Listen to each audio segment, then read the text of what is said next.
Okay, YouTube says I'm live, and the latency may still be weird, but whatever. We're gonna do our best here. So, thank you for coming back.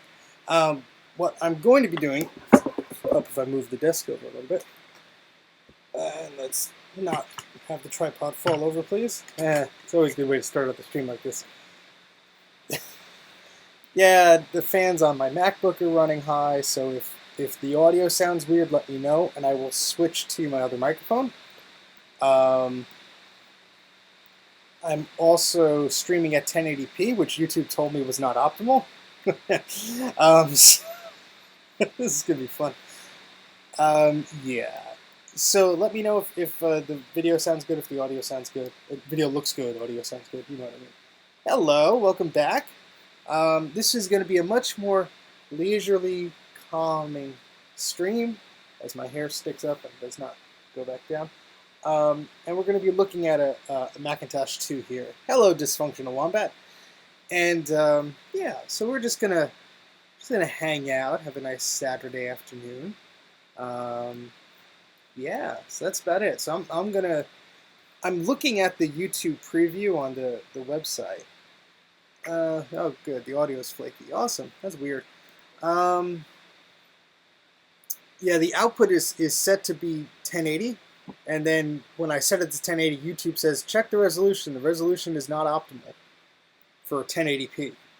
But I told OBS to export in 1080p because the computer is just sitting here at 25% CPU usage and 0% dropped frames. So I think the machine could handle it. I'm on wired Ethernet. I'm not on Wi-Fi or anything. So let's let the stream settle for a bit. Hopefully the 1080p will kick in, hopefully.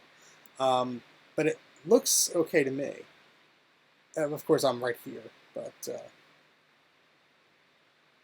Okay, yeah, so hopefully it's just... Whenever I start a stream, sometimes it's a little messed up, and then it sorts itself out. I did set things to low latency. I don't know if that's going to make much of a difference. There's also ultra low latency, but I did not do that. The YouTube preview seems to be like cutting in and out, but unless I'm cutting in and out, just bring that to my attention because I can't really watch my own stream. Well, I could, but I'm not going to be doing that. It's going to be a little bit of a crazy thing. But I'm just going to keep the OBS window open here so I could see myself and make sure the things that I have in frame are actually going to be in frame. And let's see if I could pop out this little live chat thing here. Maybe not. Does it not let me? Yeah, pop out chat. Cool. All right, sweet. Video 1080 here, video and audio are solid. Awesome. Thanks, Jay. Okay, and yeah, to answer your questions before about the keyboards, Jay, we'll see. I'll have to, I have to see. I have one of those white keyboards here, but it's under here actually. It's quite dirty, and the spacebar. I don't know if it's a plastic thing that broke off or just something weird, but the spacebar kind of sticks. But anyway, thank you everyone for joining back. I know it's kind of weird hopping from one live stream to another, so I apologize if I made you jump through hoops there, but. I didn't want to just go on for 3 hours on the giveaway stream because people, to my surprise, actually go back and watch streams, and I just wanted to make sure they knew what they were watching. So yeah.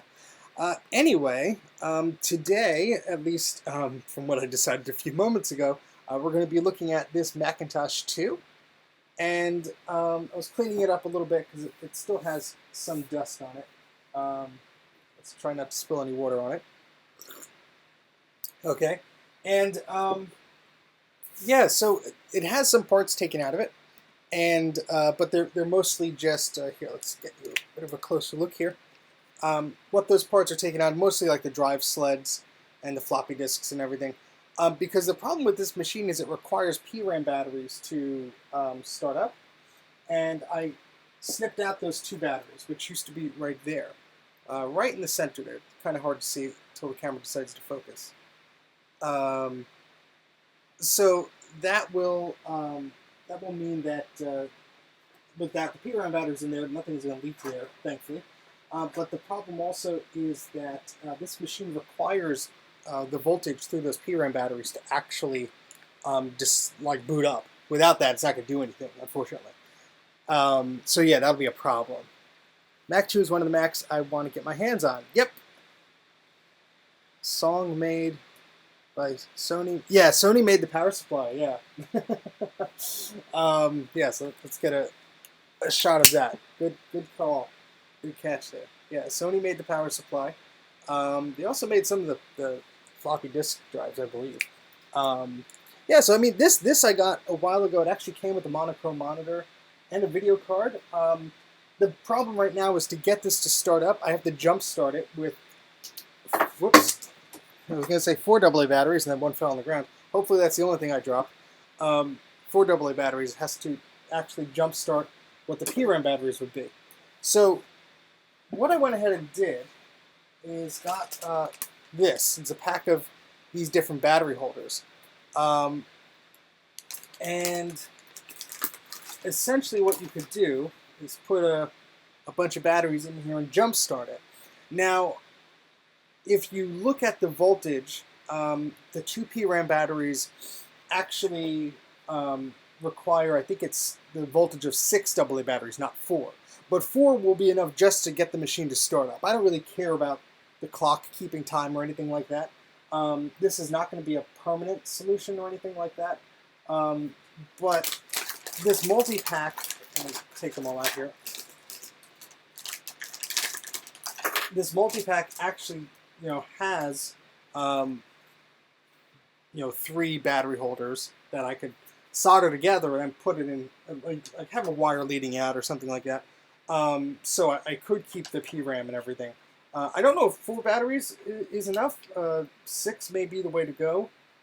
So that's something I might have to look at here. And then looking at the board, there's 2 positives and 2 negatives. I want to make sure I'm not going to screw that up, because I think one is used for jump starting and one is used for the clock battery. I don't know if they're both used for the same thing. We're going to do some leisurely research here as I tinker around with this. This is a live stream. It's not really planned or anything. So we're going to be learning as we go here. And too bad it's a little too early for my friend Bruce to join, because he'd probably be able to direct me in the ways of these old Macs. And unless Mike shows up, I think I'm on my own. But yeah, so we'll be playing around with this machine. It does have a bunch of RAM in here. I think it's only 1 or 2 megs, even though the RAM slots, I cannot speak, the RAM slots are full.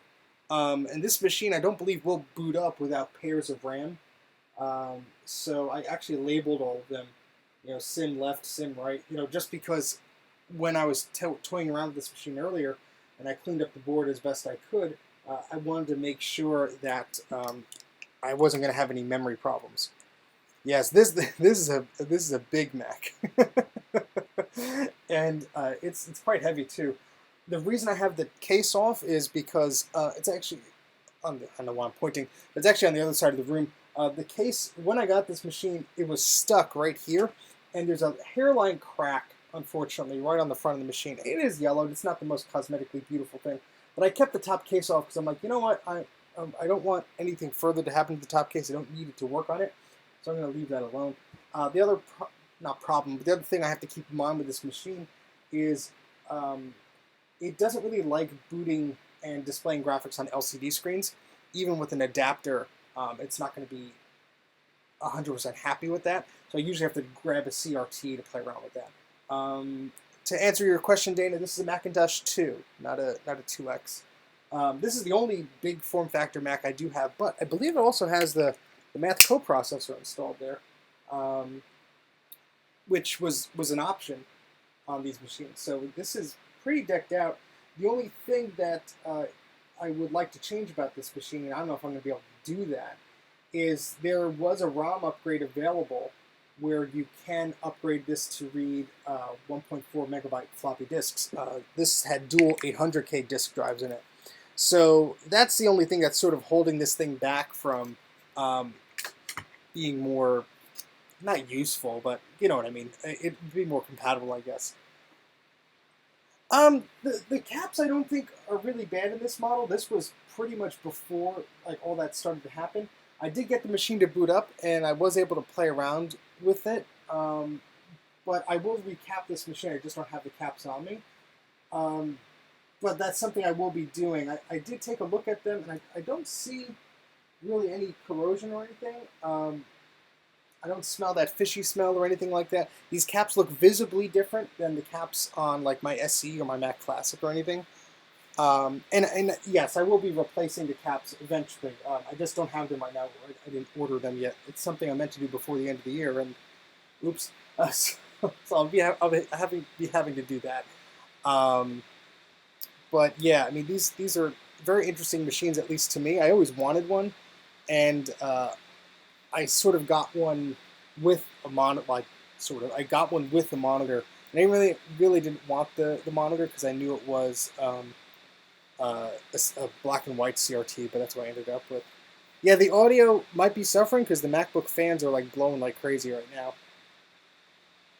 Battery 2 is responsible for starting the Mac. Battery 1 is for the clock. Yeah, and they are labeled, so I could try that. I will try that. Yeah, sorry about the audio. If it becomes an issue, this is going to be tricky. Because this Mac only has 2 USB ports. Thank you, Apple. One is being used for Ethernet, and one is being used for the camera. I could switch the audio to the camera audio, but I don't think it's that good. But if it gets bad, let me know. If it returns, let me know. Sorry. Some things are unfortunately out of my control. All right, so where was I? I think the voltage of these batteries, I think I have where did I put the dead ones? Let's see. I have my little box of goodies here. Here's one. 3.6 volts. So 2 AA's is 1.5 volts each, so that would only equal 3 volts. Yeah, so see, I have these little half AA size battery holders, and I could solder those right in to those right there, but these don't fit exactly there. The metal is not exactly where it would be, and also, you know, my thought process is I'm not going to leave batteries in here. And these batteries are quite expensive. They're like $6 for a battery. And if I could get away with using rechargeable AA batteries or just standard AA batteries, I would rather buy these holders and then put the batteries in holders. And then I would be able to run a cable outside of the case or through a PCI or a NUBUS slot or whatever. That way, whenever I boot these machines up, I'm not having to worry about the battery leaking. And I could just sort of leave them alone and just take one battery pack and go from 1 to 1. I mean, that's just my thought process of this. Yeah, the QWERTY Duo is actually pretty good.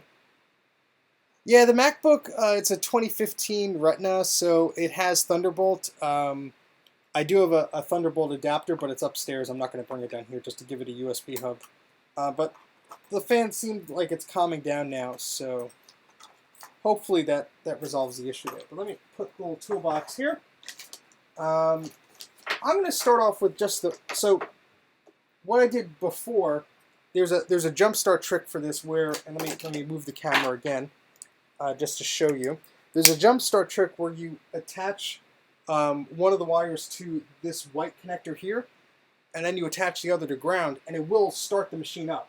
It will jump start it just with 4 AA batteries. So I'm gonna try to, yeah, I think I actually watched that video about him jump starting. I think that's how I found the spot. Not a lot of my knowledge. I mean, a good portion of my knowledge comes from experience, but also, you know, I always am learning things. It's not like I know everything and that's I know the best way to do things. No, that's silly. You know, I learn from my mistakes, from breaking things, or from electrocuting myself, or whatever, and then, you know, have some fun figuring other things out. So what I'm going to try and do is I'm going to try and jump start it. To show you what it's like to jump start it. And I'm going to position the camera a little bit here. Sorry, there's some stuff on the floor here that's preventing me from moving the camera as elegantly as I usually like to. But we're going to jump start it just so you can see what I'm talking about here.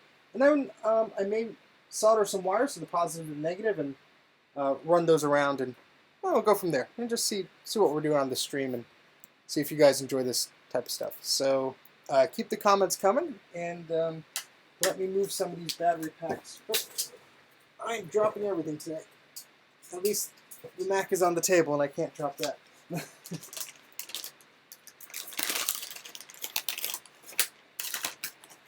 So let's put these battery packs away, except for the one I'll be using. Okay, so let's plug this into the power. Now, I don't have video on this, so we're just going to be able to hear it chime. Or bong, as Greg Rucke would say.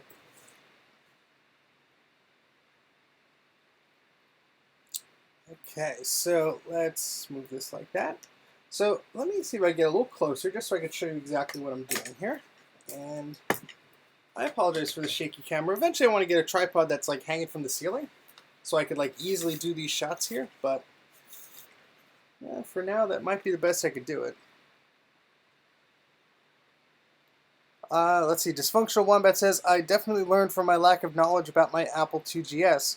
The 3.5-inch disk drive's eject motor jammed and caused the integrated Wozniak machine chip to kind of explode. Ooh, that's bad.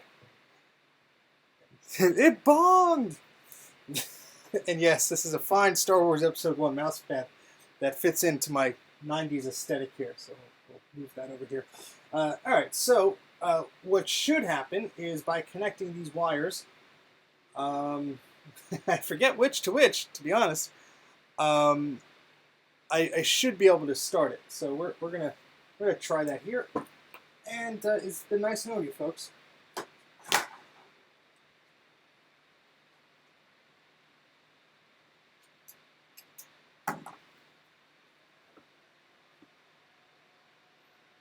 Alright, so it doesn't chime, but it does start up. You can hear that by the fan, and there's this little LED on the power supply there. So it might not be chiming because of the PRAM battery, or it might just not be happy when it's starting up. But the machine does work, the power supply does work, which is surprising. This thing is from, what is it, 85? Let's look it up here. I always get the early Macintosh machines mixed up here, because I know the 2CX was, I think, 88 or 89. But I think the Macintosh 2 was like 86 or 87. Let's see. Yeah, 87. Okay, yeah, so not bad for 87. So still works. That fan is pretty loud. So we're gonna turn that off here just by unplugging it. The capacitors in there must be pretty good, because after I unplugged that, the fan was running for quite a bit. So quite a lot of energy stored up in that thing, which is interesting and potentially dangerous, of course. So all right, so I was 10 years old in 1985. I was not born yet.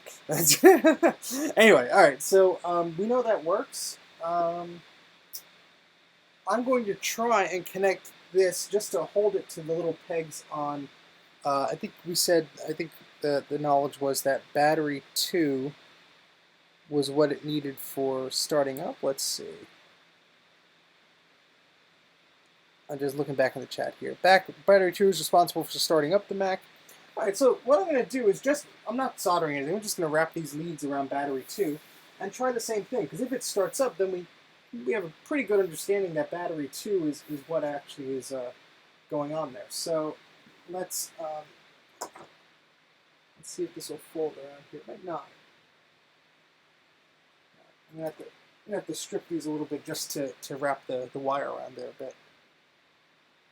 But these are pretty cool machines. I always wanted one because they're very expandable.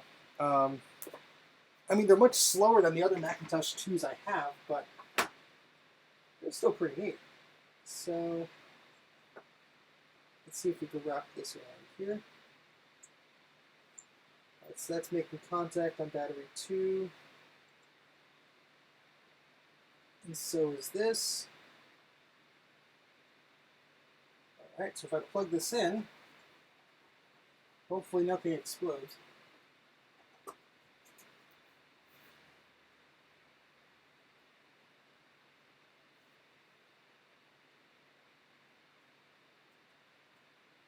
No, it doesn't like 4 AA's on battery 2. Let me try doing from battery 1 to battery 1. Let's see.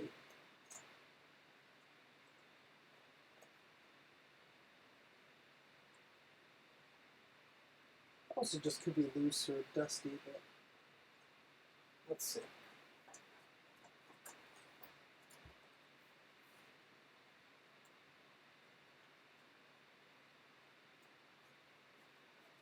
Doesn't seem to like that either. So maybe it has to be at the other point there.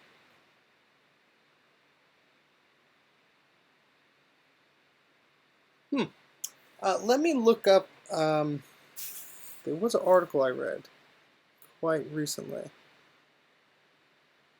Let's see. Oh, Jay, I just saw some of the pictures of that keyboard you're cleaning. Oh my goodness. That's pretty intense, dude. All right, let's see. I'm just looking up real quick. Macintosh 2.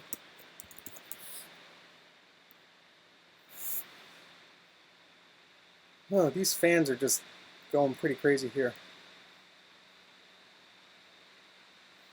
Yes, delicious, Jay. Yeah, sorry if the fans are going loud. I opened up a web browser and they're let's see. It's going a little crazy here.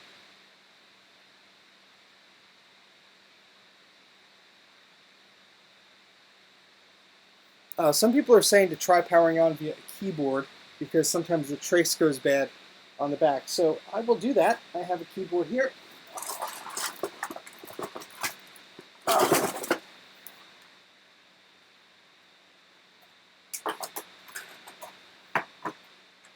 Speed this down a little bit. You can see the lovely keyboard. And let's see. So it should be 6 volts for 1 and 2 in total. So that means, let's see, so if 2 is 3, so this is 6 then. So let me get the other one out. And I actually need to get more batteries. Where's my other one? I had 2 of these. I bet it's upstairs where I left it. Oh, shoot. Oh no, here it is. It fell. Of course it fell. I need to go get some more batteries for this. Otherwise, I can't plug that in. So excuse me 1 second. Let me go get some AA batteries that I know work, and we'll try and jumpstart the machine again.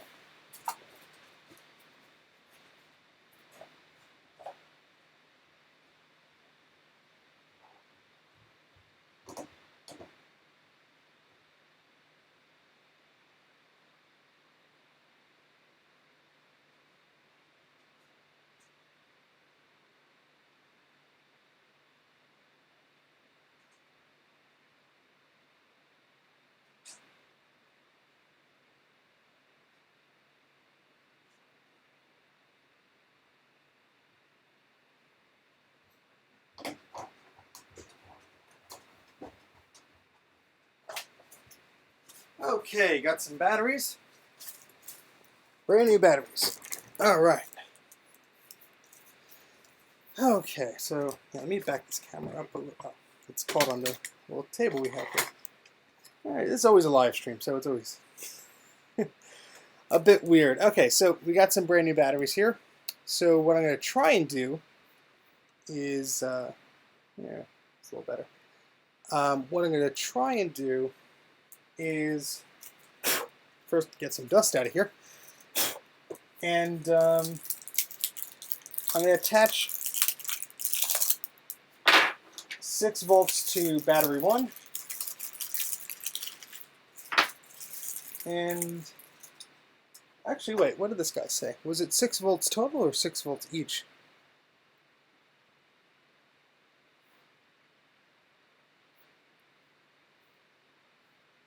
Let's see. Oh, looks like he's only using 2 batteries each. Yeah, so let's try that. Maybe I was being too silly here, but we could do that. That's why I bought this variety pack of battery holders here. so let's try that. Let's put 2 batteries into one and 2 batteries into the other. And let's see if that's enough to make them work. Yeah, the Amazon batteries, they're not my favorite company to order from, but you know what? They're cheap and they work, so why not? There we go. All right, so let's set this up here. I do have to strip these wires just a little bit so I can wrap them around the pegs. I don't want to solder anything yet because I don't know if it'll work. I think it's supposed to be 6 volts in total, Brock, so I think 3 volts to each battery should be okay, especially since they were originally like 3.5 each. I know it's not perfect, but I think that was the logic I was reading before. So we'll see if that's accurate or not.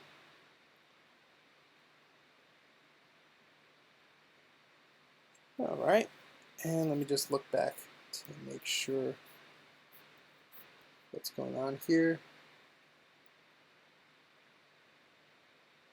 Yeah, so, all right.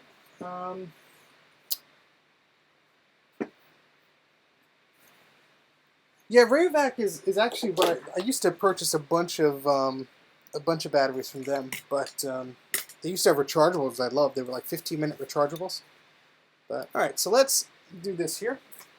I'm going to, it's unplugged, right? Yes. So, then I'm just going to wrap around the positive to this terminal here.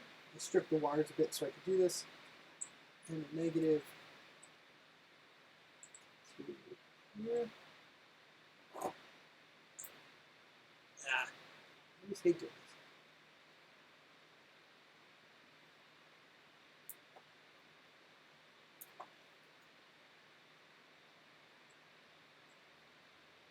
Just a quick and dirty test here to make sure this will actually work.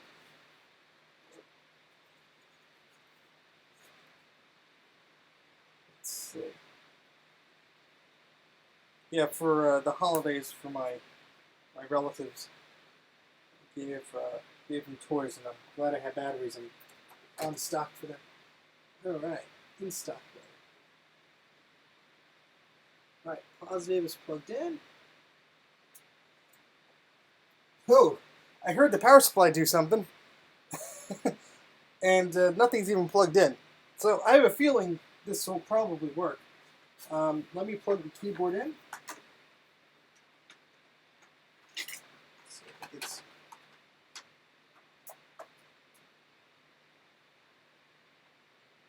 all right. Keyboard is plugged in.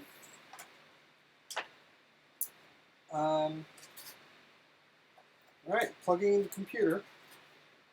Let's try the back power button. Ooh, I heard it want to do something. It was like a clunk. Let's try it again. Yeah, there it goes. Oh, and it shut off immediately. Let's try the keyboard. Alright, keyboard works. Maybe that back button, there might be a bad trace or something. Pressing the button does shut off the machine. And the keyboard turns it on. So, yeah. I know, Jay, but the outlet's all the way over there. And you want to see the thing explode or not? I mean, come on. Alright, so that seems to be working pretty well. It's very sloppy inside of there right now, so I just have the 2 battery holders just sitting around in there, which is not ideal, obviously. But yeah, so it does work, so I know that voltage is appropriate, at least to getting the machine to start up. Not too concerned about the clock battery. I know these will probably drain a bit quicker than needed. Yeah, it did not chime. That may be a capacitor issue. It may just be that there's no... I don't know why I could be doing that, honestly. I could try resetting the PRAM, I guess. Let's try doing that. It's...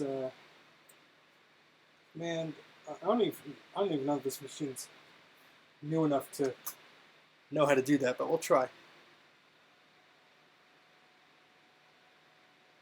Might be bad memory too. Maybe one of the memory slots is dusty or something, or I didn't put the memory back in the right spot or something like that. That's entirely possible. But I don't think the machine chimed since I got it because both the batteries were dead. It very well could be a capacitor issue. The speaker is plugged in. I did get the machine to boot with the screen once, and it seemed okay. I could do that next. It's going to be a bit of a pain to bring a CRT down, but why the heck not? Yeah, so I don't hear it chiming, but yeah, before we do anything else, let me get a CRT monitor down so we can establish that. Now the trick is, I don't know if there is a CUDA switch on this one. The trick is that this does not have any onboard video, and I have like a bin of video cards. I don't know which one works, but we'll try, because that's what we're going to be doing here. So we'll see. Which monitor should I use? So there's a bunch of monitors I'm looking at on my messy shelf over there. And the closest one is probably not the best one, but it is a color one, so I'll grab that. Let me go do that.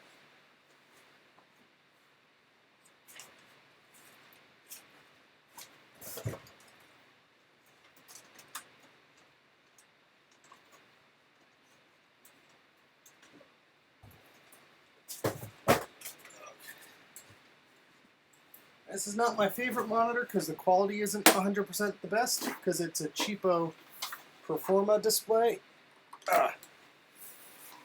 As I almost drop it here. There we go. Alright, so let's make some room on the desk here.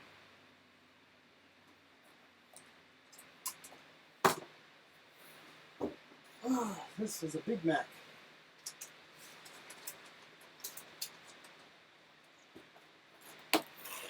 And this, of course, is a pretty small monitor, but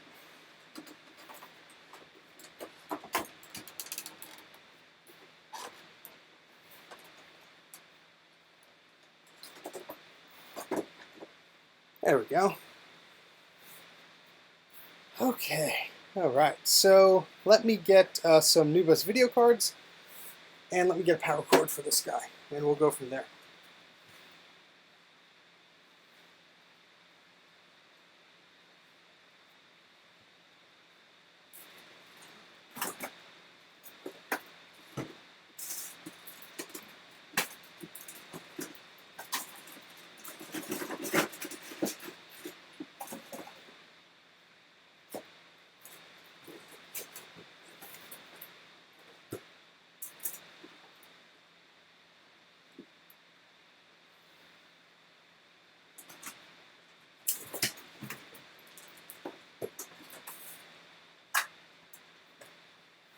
Okay, if none of these don't work, I do have some more.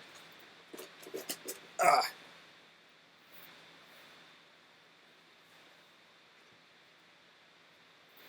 let's plug in the monitor here.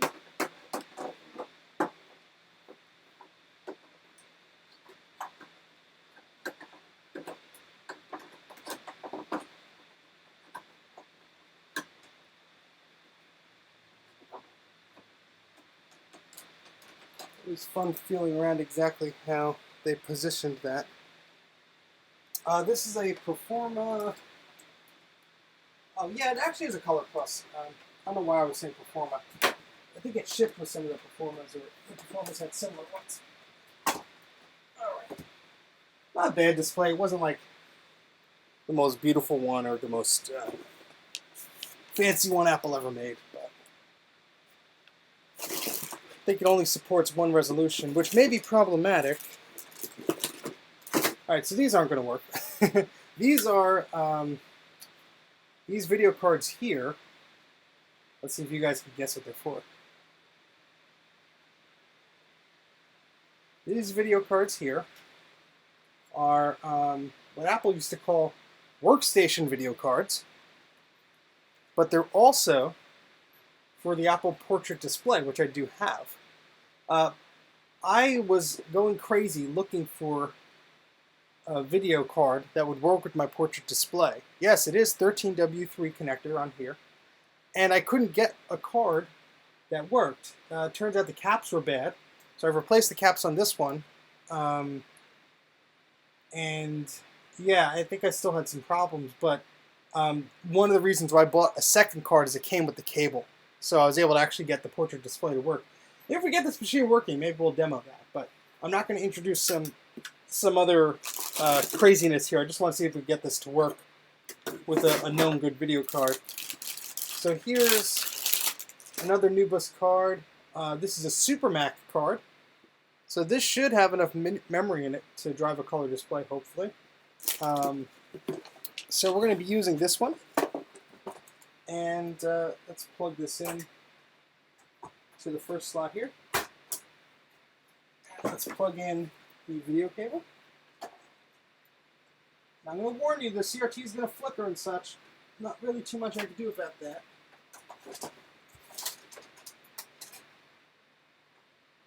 Sorry for my butt.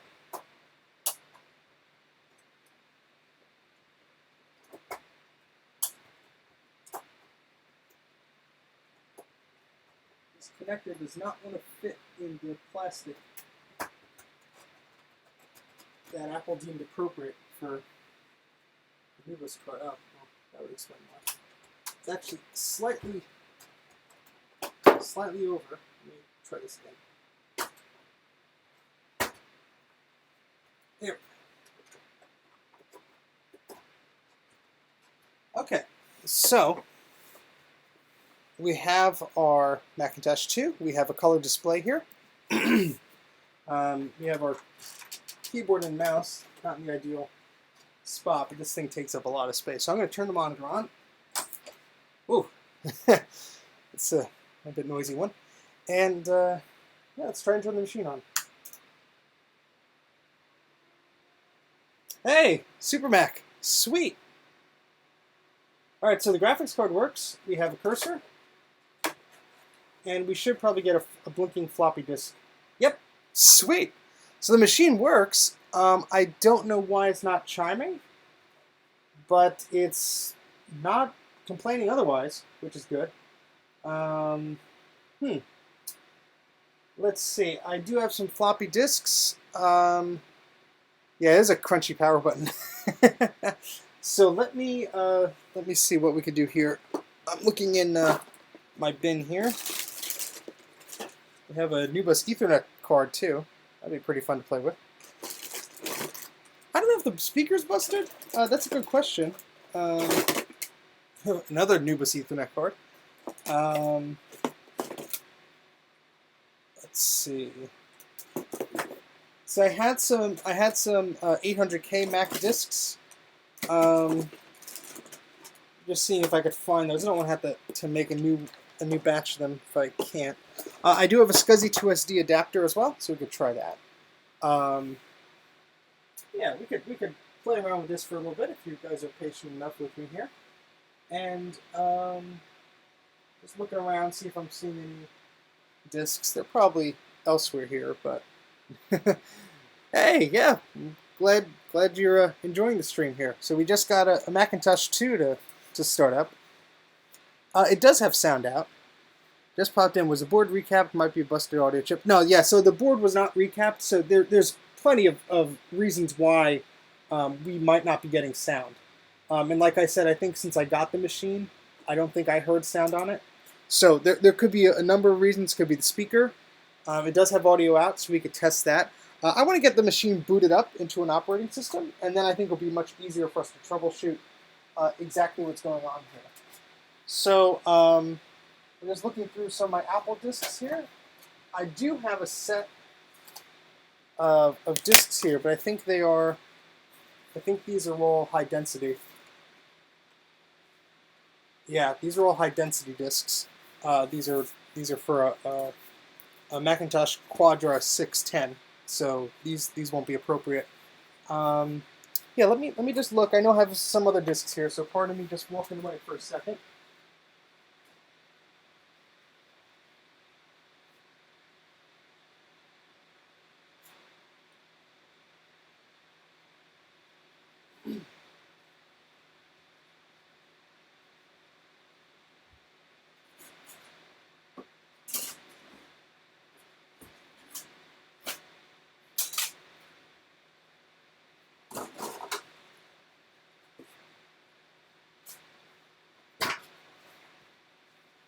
we will also need the floppy disk drives, of course. And this is where I'll probably cut myself by mistake. This is what your standard Mac floppy disk drive looks like. Of course, ignore the top. This is from a Mac Classic, so I'm putting that down. But here is the tray, the massive tray here, that goes in the Macintosh 2. And these are 2 floppy disk drives. This configuration had 2 floppy disk drives. And this huge space is where the hard drive sat. That hard drive, unfortunately, is dead. Here's the tray that would go there. And so what I'm going to do is I'm going to turn this machine off right now. And we're going to put this, at least the floppy drives back in. And I'll have to get a cable for them. But let's hopefully you guys can see this. Let me move this a little closer. Oh, no, I don't want to go down. I want to go up. There we go. I need a camera person. Who wants to volunteer? Anyway. Ow, that was pointy. Let's move this here. You will see. There we go. Now these disk drives likely have to be cleaned. I'm not going to assume any of them work. I do have some compressed air and stuff, so I will likely be cleaning them up as we go along here. When I got this machine about a year or so ago, I did do a test and it turned on after I jump started it, but that was about all I did. So yeah, we're taking some chances here. So let me go get some floppy disks as I originally departed to do so.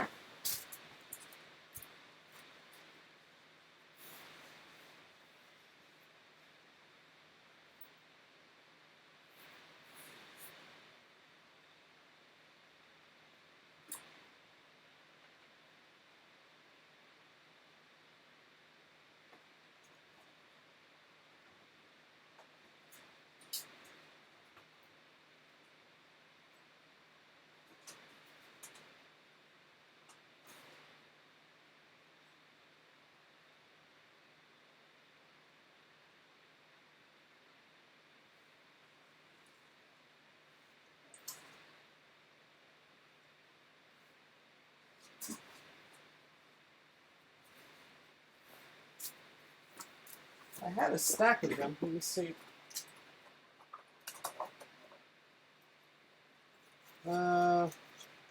Macintosh utilities.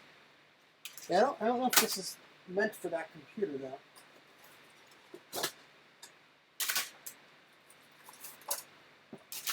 I'm thinking of when I was playing with the Macintosh Plus, because that also has only one drive. One giant leap for the Macintosh 2, yes. So, I have some discs here. Let's see. We've got, oh, here, Macintosh, your tour of the Macintosh 2. Start up from this disc. That's perfect. So we could try that. Your tour of the Macintosh SE, HyperCard, Macintosh Utilities, Disc 1, Disc 2, Printing Tools. Okay. So, at least we found a disc. That's good. Let me move this that's on the bottom here. I will need a floppy disk cable. That is something that I don't have. Where did I put it for this machine? It's probably on the other side of the room here. So let me, again, cut in front of the camera and go grab that cable. This is what happens when you're not planning to do these things.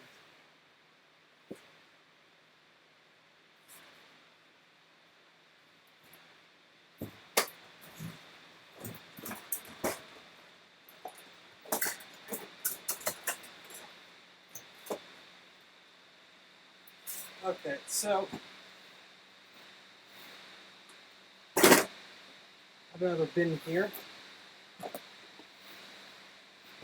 Okay, and this is a bin of parts from not color, but standard Macintosh Classics. This floppy drive cable is a little short. I don't know if that's going to reach. We'll try.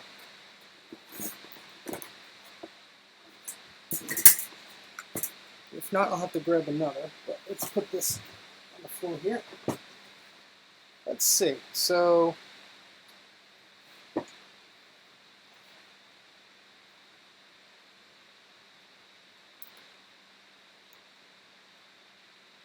that reach? Oh, it just barely makes it. Alright, so we have Maybe. Hold on.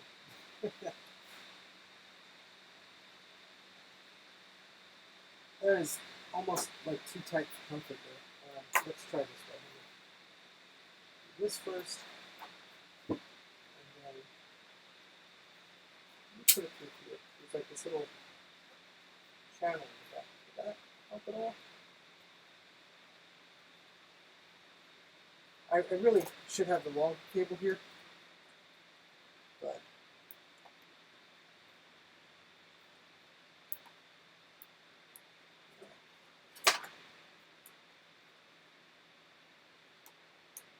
yeah, that'll work. Just for a test here. Okay, so we have, again, sorry for the butt shot there. I am wearing a belt. I need to not bend over, apparently. Okay, so we have the floppy disk drive here. Well,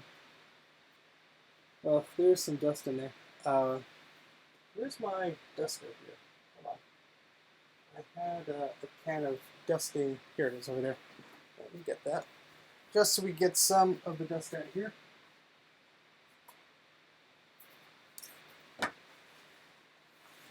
Okay. Let's move this keyboard. Oh, this is a new one. How about that?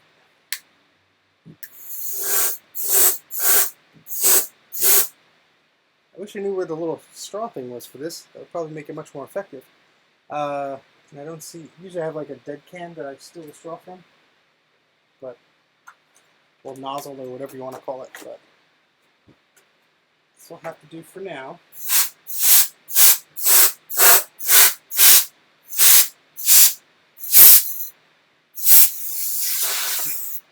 Yeah, it's quite a bit of dust flew out.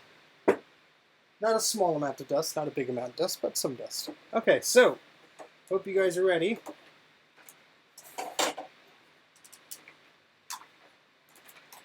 We're going to use this Macintosh Tour disk. We're going to try and see if we get this machine to be happy here. So please, everyone cross their fingers for me. I'm going to turn the monitor's already on. We're going to turn the machine on. And we're going to put in the disk.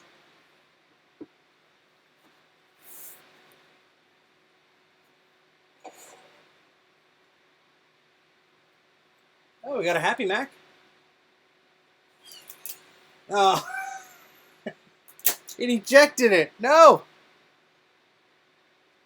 Let's try again.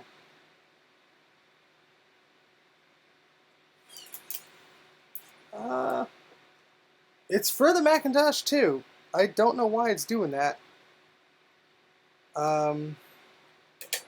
Let's try another disk here.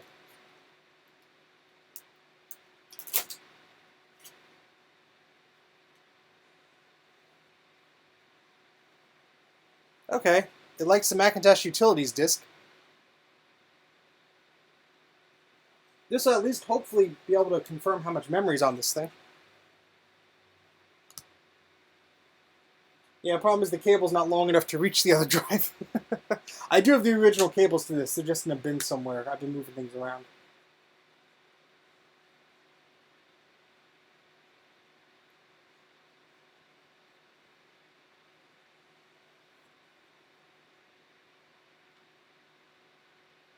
All right, so let's see. Does the About Finder System 6.0, total of 2 megabytes of memory. Holy smokes! Yeah, that's smaller than I thought. Oh, this is pretty cool though. It works, so that's awesome. Yeah, I wonder why it's not chiming. Let's just try to do a restart.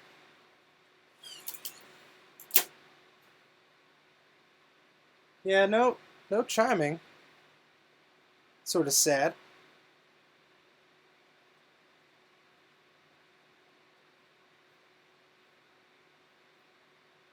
But at least we know that the battery trick works, so the machine is starting up. I don't have to jump start it every time, which is pretty cool. I will have to find the original cables for the floppy disk drive so I can put those back in. Let's see what's on here.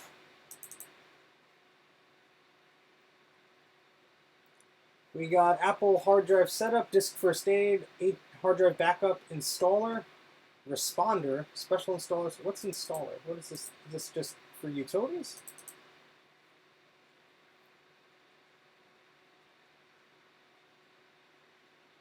Yeah, the speaker is connected. I don't even know if there's a volume control panel on this limited startup disk. Whoa, it just ejected the disk.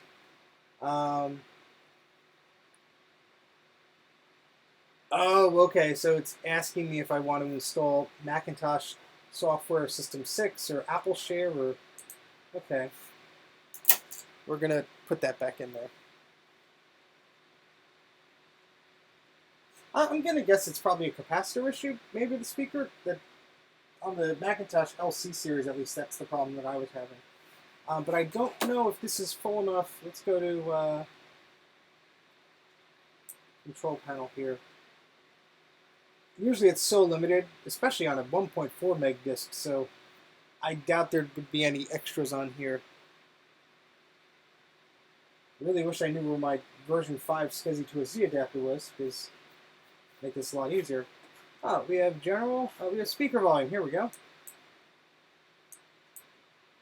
Now, not hearing anything. I do have a set of speakers down here.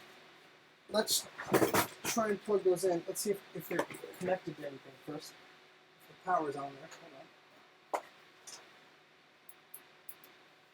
The power is not set up. Let me just plug in these real quick.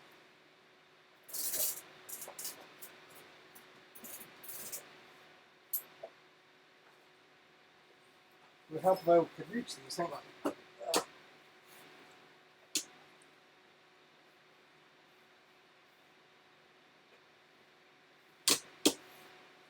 I thought there was an off button on this that was pretty easy to reach, and apparently not. So, ow.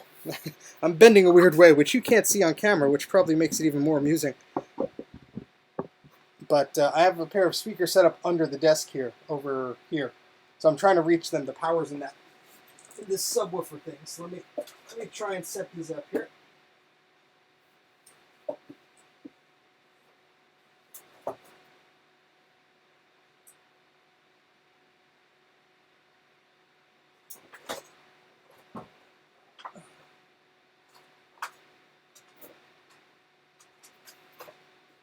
Okay.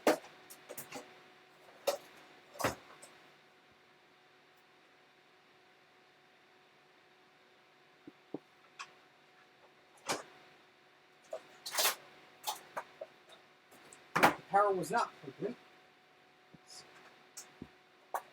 Alright, the speakers are now plugged in. I need to get an audio cable. I think the Mac Mini actually had one. Hold on. I think I was using the speakers on this Mac Mini for a while. Well, that cable's too short. That's not going to do it. Let's see. Did I put it over here?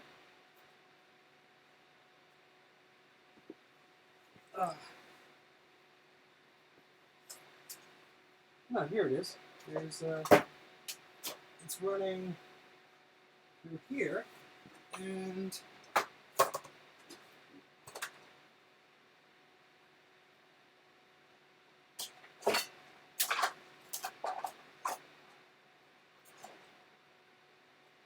okay, so this tiny cable may fit because I have an extension cable here. Now to properly see where the sound port is on this machine.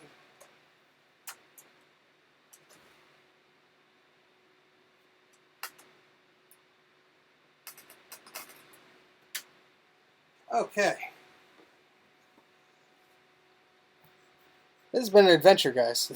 All right, so let's try this now.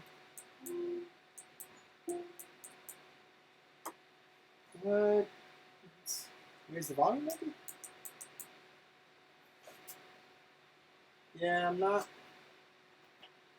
hearing anything. Maybe it's the audio circuitry. Maybe it just didn't detect it. Let me restart it.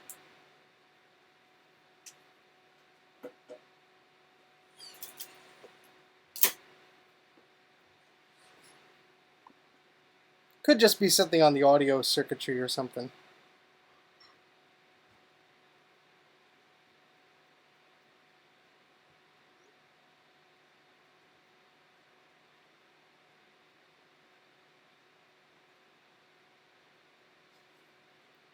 So, any of you have a beautiful machine like this?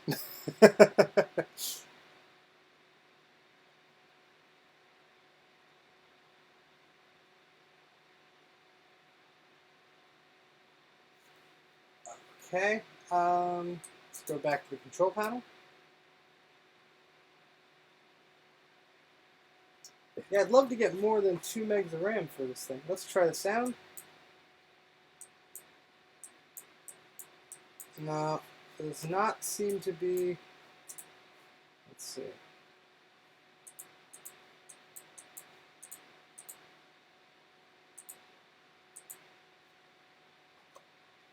Maybe it's the cable. Maybe it's the port here. It might be a bad cap or something, because I'm not getting sound from anything. So, unfortunately, that just may be the way it is.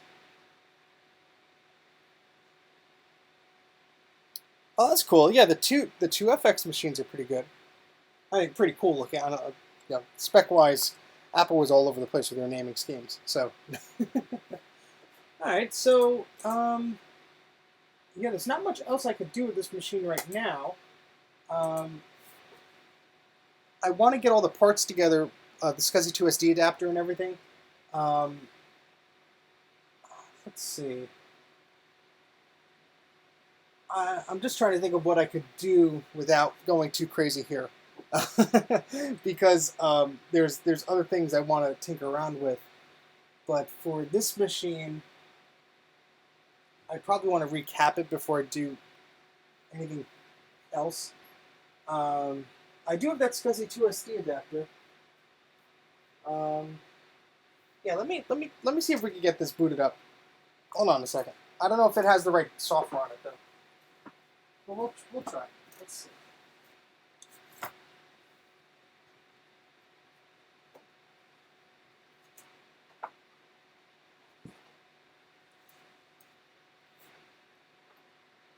At least I thought I had the adapter over here.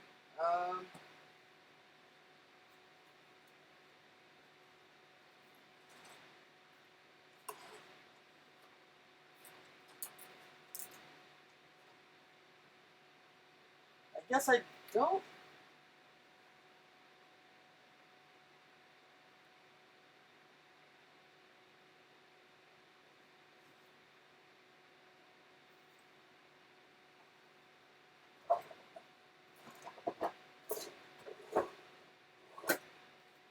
I'm just moving some things around carefully, so just give me a few minutes.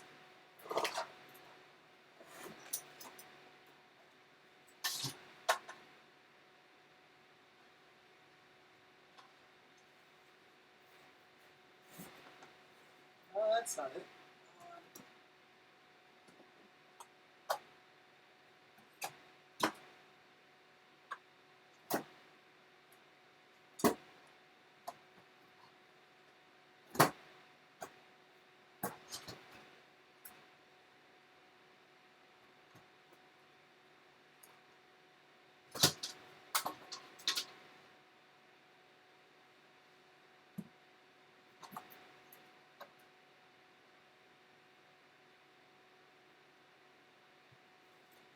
Everything's sort of piled on top of each other, so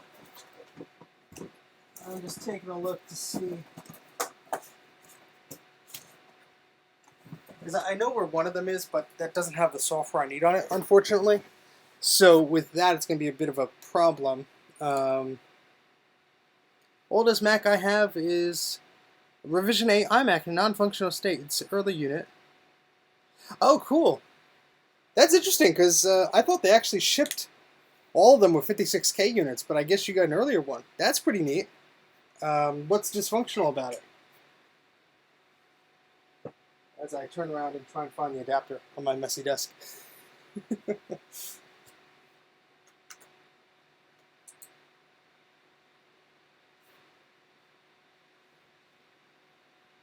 So I'm going to actually keep looking for this thing. I don't want to devote too much time to it because I can't find it. I don't want to derail the whole stream here. Yeah. Let's see.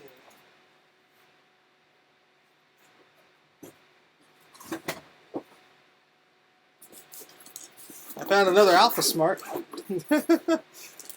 This one has the power cord. That was from our previous stream. We were talking about these little guys. This one doesn't want to turn on.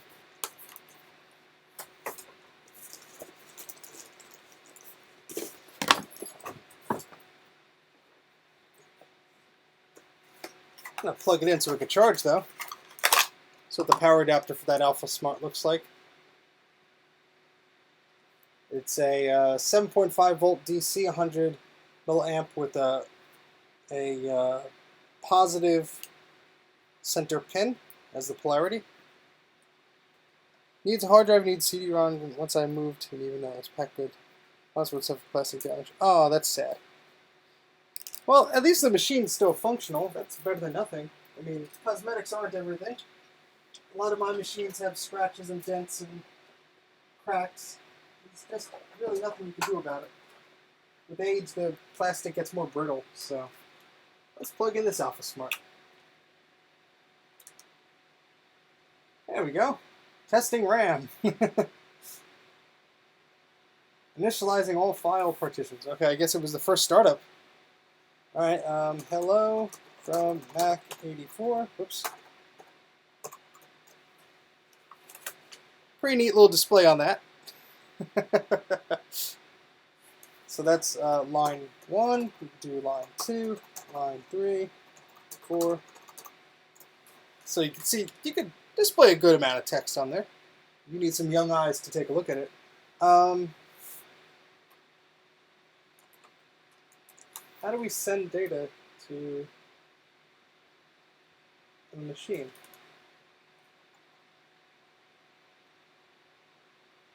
Let's, I'm curious now. I don't think this has any, no, this doesn't have any, I don't think this is any text program.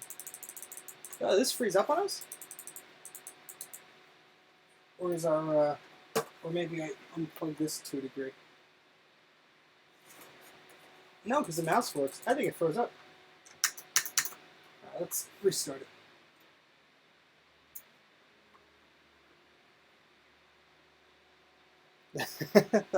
One could be yours for the low, low price of shipping and a few bucks my way.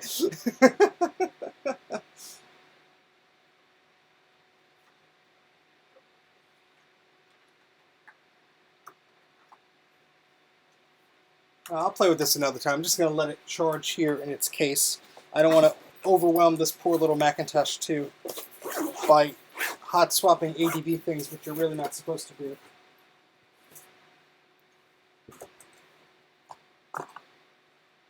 But yeah, back to that SCSI to SD adapter. Let me just check on this table here. If it's not here, it's probably elsewhere, and we'll have to delay this, I guess. But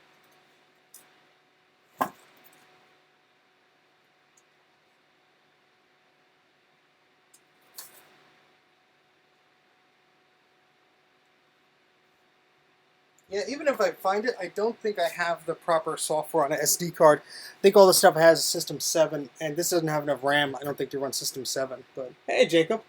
Yeah, so those of you just joining, we did get this Macintosh 2 to turn on, and we got a temporary battery solution in there for the Macintosh 2 to start up, at least, which is nice. And it froze up before, so we were just making sure that everything was working again.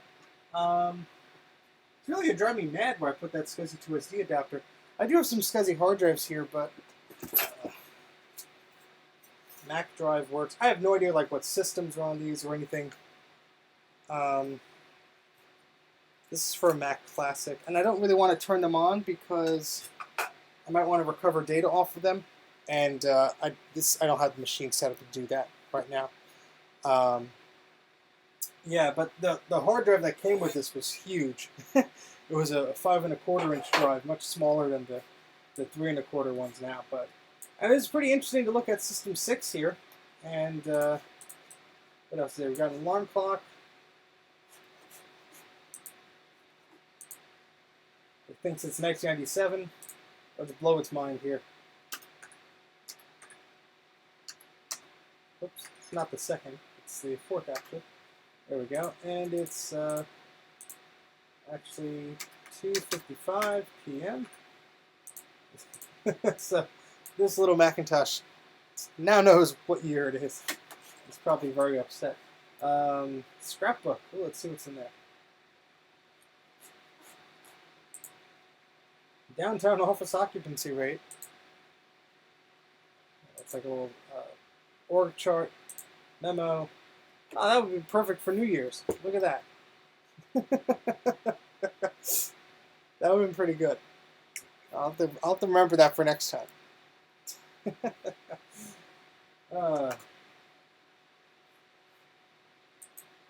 So I want to get this machine working for the portrait display and some of the other videos I'm going to be doing. Especially since I have all these NuBus card slots here. I have plenty of add-on cards and stuff that I want to try out. Especially like this Apple Ethernet card. It has a little AAUI port on it. I want to try that out. See if I can get that to work. Because this is pretty cool. This says copyright 1989 to 1991 Apple computer. So this would work perfect in this machine here. And I want to be able to drive multiple displays and play around with this machine. So you'll be seeing this machine in a future video, I'm sure.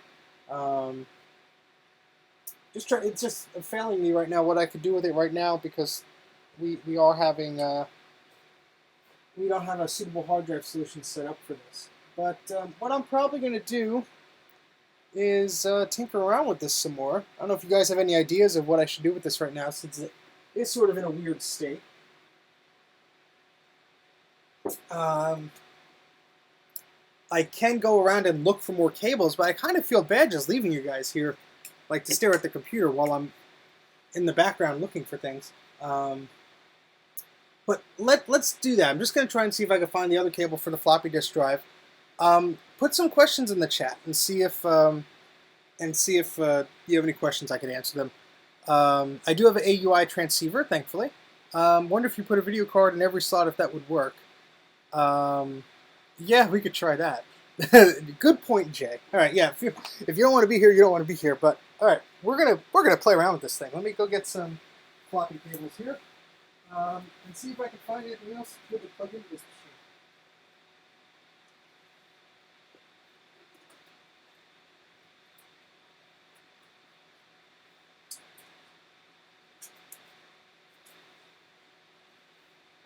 All right, I found my Ethernet transceiver, so we'll put that right there.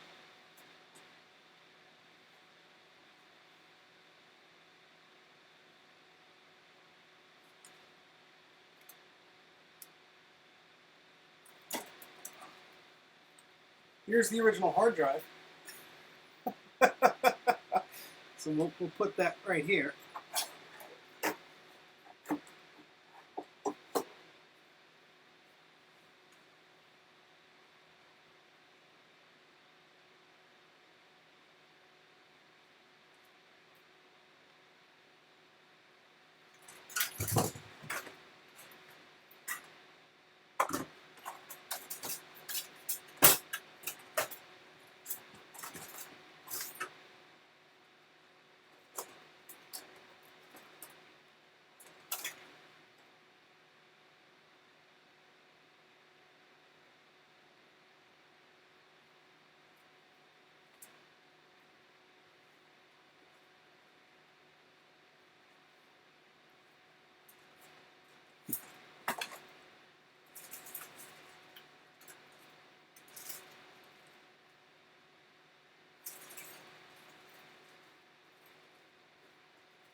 All right, I found another floppy cable, but it is not big enough.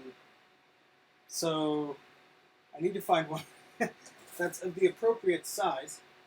Otherwise, this is not going to work. So just give me a few more minutes here while I rummage around here.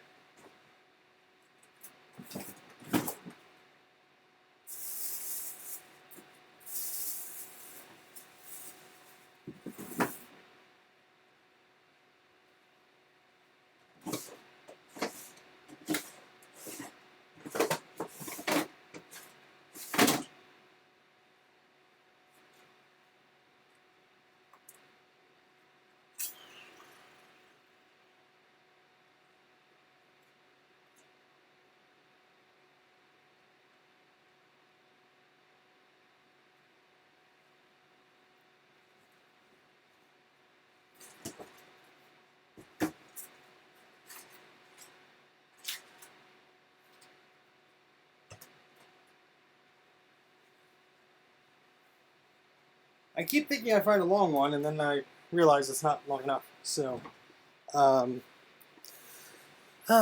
what's everyone's favorite Mac? That's a good question. Yeah, I want to see everyone's responses to that as I'm looking for this cable. You said it's the iMac G4 in your opinion. You said 15-inch one was the coolest. Even how it was internally designed was pretty cool. Yeah, I think that was a pretty neat machine. The iMac G4 is definitely a cool machine. For those of you just tuning in, I'm just looking for a cable for this second floppy drive. So I'm just rummaging through my basement here. Please talk amongst yourselves, and I want to hear what your favorite Mac is.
Okay, I have found another Ethernet card, and I have found a longer floppy cable. So, let's grab a few more things, and we'll get ready to roll.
Okay. Well, we got some good responses here. I'll be reading those in a second. Let me just see if I can grab another cable.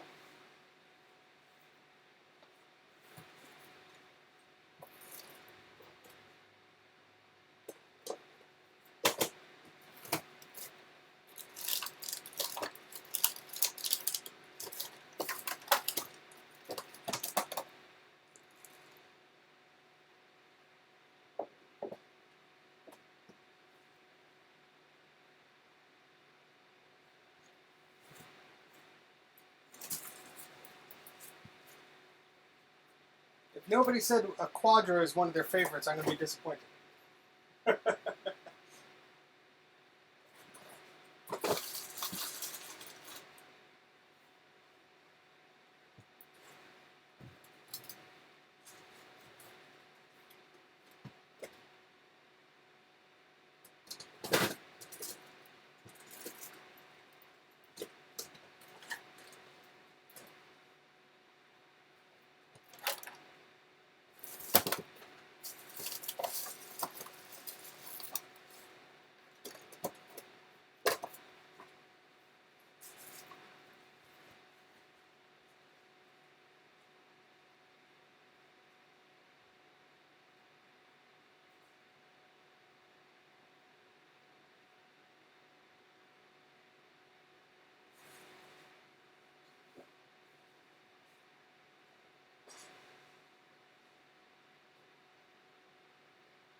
Okay, so what I'm going to do is we'll just get started with what we have. How about that?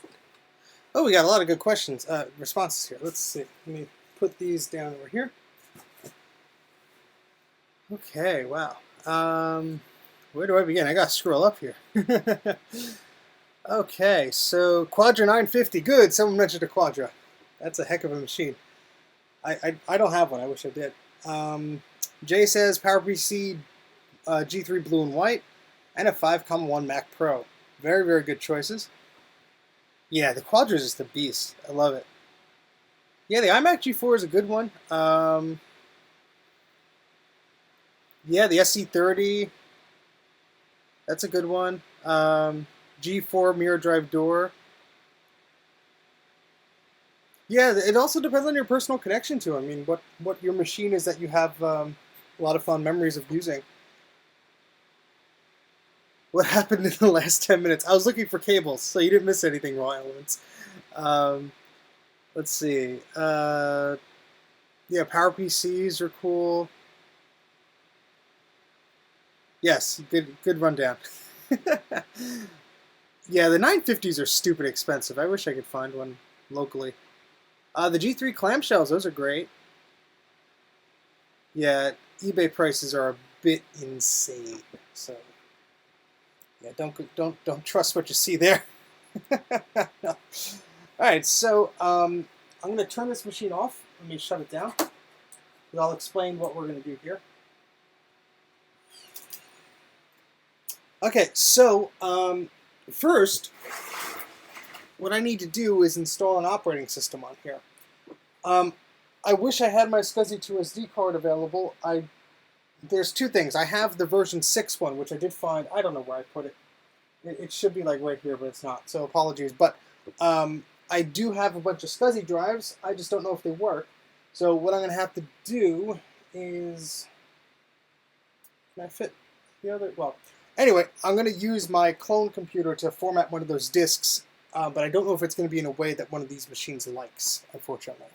So we're going to try somehow to get a disk on here. Just catching up with the comments again. I have a Quadra 950, but the internal SCSI is borked. Oh, that's sad.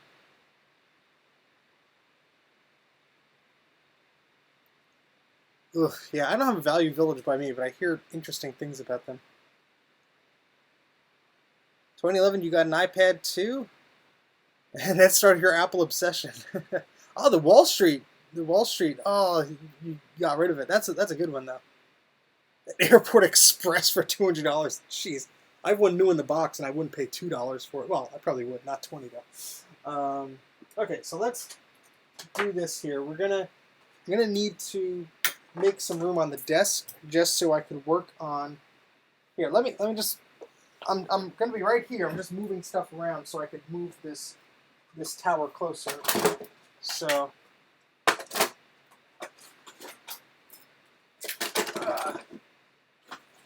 Because I have this DOS PC tower that's sitting here that doesn't need to be here. So we're going to move that out of the way. And yes, it looks much more modern because it is in a modern case. But okay, and let's move some of these things out of the way.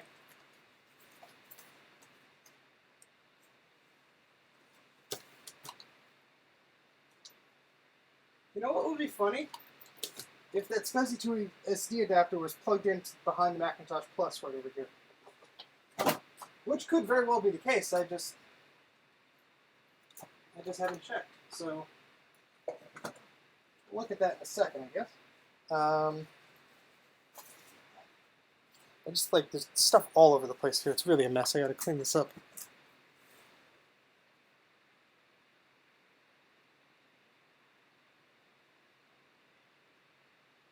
Yeah, the old airports aren't bad because you can put them in that web security mode, so you can actually share whatever you need to do, your wireless network with an older machine. All right, so I'm gonna move this machine over first. Let me put the table closer here.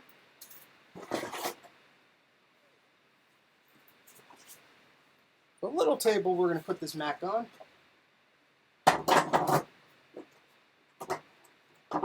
Okay, and while we move this, let me check around here just to see if that adapter is hanging around hiding where I couldn't see it before. Got some long SCSI cables. We may need those.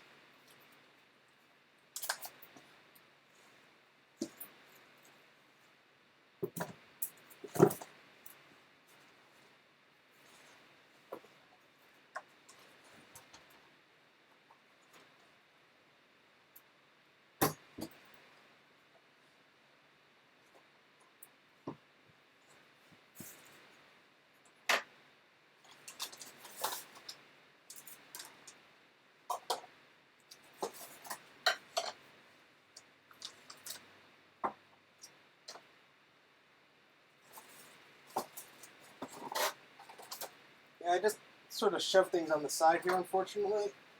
And sometimes things just get stacked. And it's difficult to find them, so my fault, of course.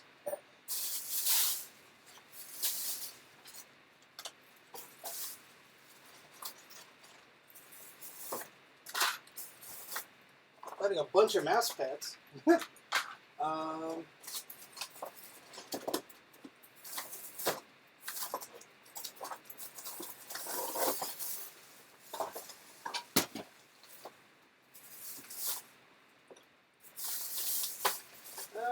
Yeah, I'm not seeing it here. I just recently found the newer version. I was going to settle on using that, at least. But let's see if there's one more spot. The problem is when I'm filming things, I'm shoving things all the way around. I'm like putting this here, putting this there to make room on the desk or whatever. And it's extremely easy to misplace things, as I've done with this. So there's my soldering iron. That's good.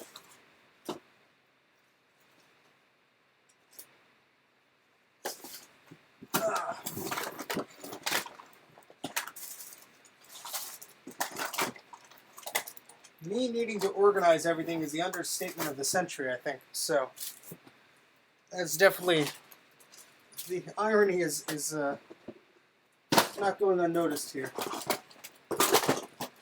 All right. Well, I found the SCSI to SD adapter. It's the newer one, but it should do.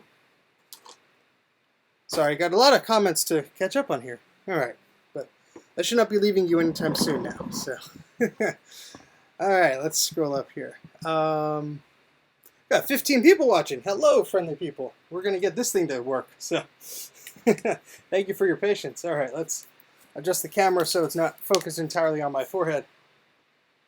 All right, let's read some of these things you got here. What is that, a super chat I saw? No, I don't think so. Never mind.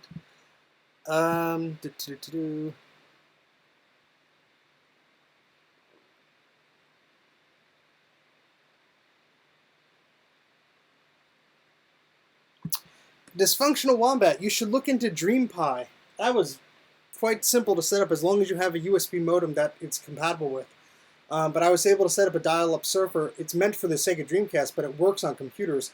It worked on my clamshell iBook. I did a video about that maybe a few months back now. If you want to check that out, I definitely recommend it. It might be an easier way to do it than messing around with Windows XP. But whatever you have, you know, see what you can use. Maybe it's not as easy with the setup you have. Okay, cool. Oh, back down to 12 viewers. I guess everyone else left. All right, so grab this mouse pad off the floor here. So what I'm going to do is, now that I have the SCSI to SD adapter, I'm going to get it to work on a newer Mac. So let me scoot my chair over here so I can arrange things here. I'm going to set up the SCSI to SD adapter to work for a Macintosh, and then I'm going to put that adapter in here. Since this is very bulky here, I can't stack the machines, but I'm going to have to do some creative movement. This is something I found that I just wanted to show you. You know the intro of my channel where the printer is printing out Mac84? This is that original piece of paper. Yeah, so that's the original one. The reason it's printed twice is the first shot I screwed up, and then I think I accidentally hit print and it printed this. So when you see it coming through on this little piece of trivia, when you see it coming up, it's printing this live, but this is already there. And so that's why it cuts like just as this paper is feeding up, because you see it says Mac84 again. I have to put this somewhere that I'm not going to lose it, because maybe we'll give that away at one point. Okay, cool. So probably only going to go, how long I've been going on here for? Hour and a half, geez. All right, probably put on eBay for $100. Hey, yeah, that's not a bad idea. I'll probably go for another half hour here, and we'll see how much progress we can make, and we'll go from there. Maybe I'll stick around a little bit longer. But, yeah, this CRT is going to make things a pain, so let me actually put this on the ground for now, and then maybe I get both Macintoshes in frame. You don't have to worry about that. That's what I'm worried about here. Hold on. Let me make some space for the CRT to go down gracefully.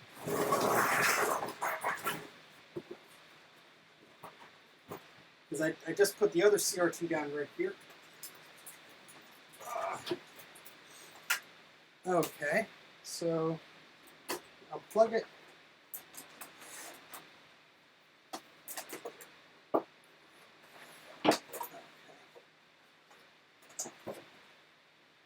Okay, all right. That will make us have a little bit more room here. Okay, so let's move the SCSI adapter here. Put this card down here. Yeah, the room is the biggest challenge here, because once you get keyboards and mice and adapters and all such. Oh, hey, Jay. Thank you. You're going to test the word processor thingy, too.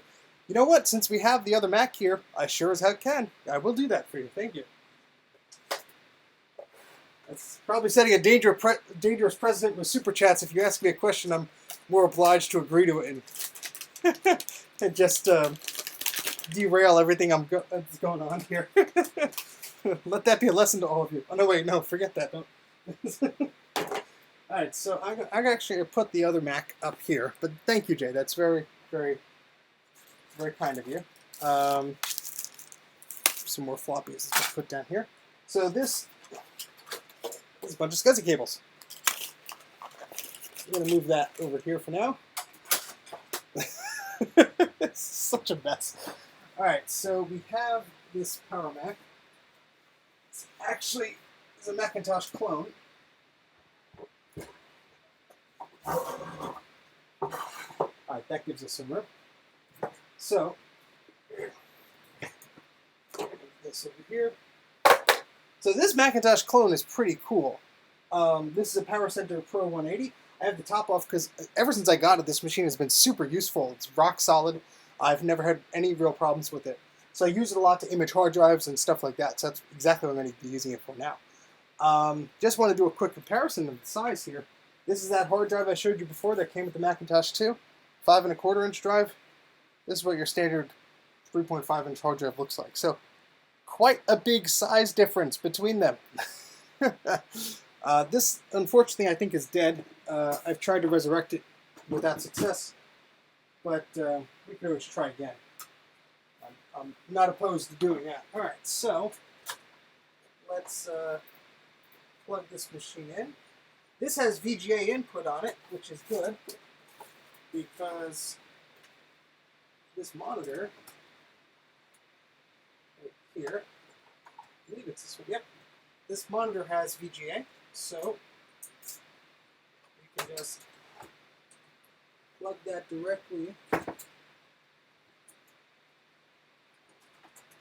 into the system without any adapters or anything like that. Makes it a lot easier. Yeah, I mean, the drive was probably good. I mean, it's spun up, but it doesn't read anything, and after I took it apart, it still doesn't do anything. So, I don't know if I made things worse or whatever, but at the very least, it's a big honking drive. Alright, so let's plug in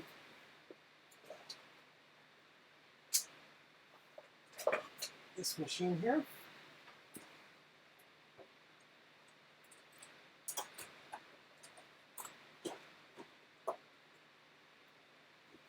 And I'm actually going to need another keyboard, because the keyboard I usually use is right here. Do I have a spare one? Yeah, let's grab that one.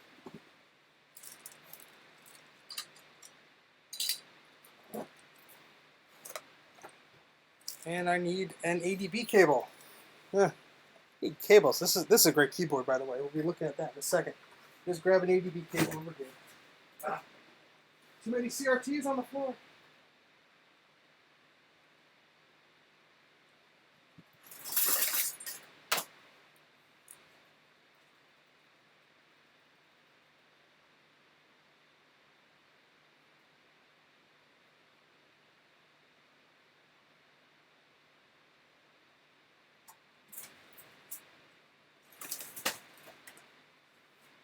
Okay. Hopefully, that's the last I got to stand up because I'm getting tired.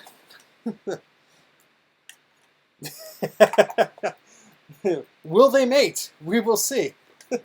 Hi, Mike. How's it going? Hope you're doing well. Yeah, we got this to catching up on everyone who's just joining us or is wondering what the heck we're doing here.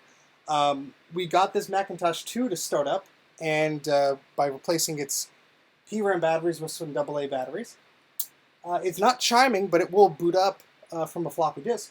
And so I want to put an operating system on the SCSI 2SD adapter here. And so we're going to be using this Power Center Pro machine to do that. So that's the current craziness that's going on now. Yes, Macintosh, vintage Macintosh, lusty goodness here. So let's plug in ADB port here, and we have our keyboard. Let's move this one over here. Yeah, this thing, oof. Apple Extended 2 is a beast of a keyboard. Someone offered me a few of these not long ago, and I'm glad I accepted them because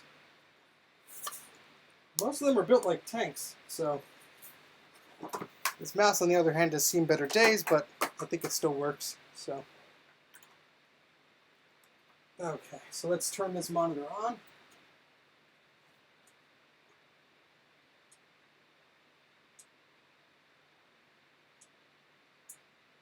Come on. There we go. Turn this on. All right. Yeah, the mouse got a tan spray. That is very true. Yeah, so a Macintosh clone, hopefully there'll be a video on it soon because I keep procrastinating, but a Macintosh clone was officially licensed to Macintosh computers from 1994 to about 1998.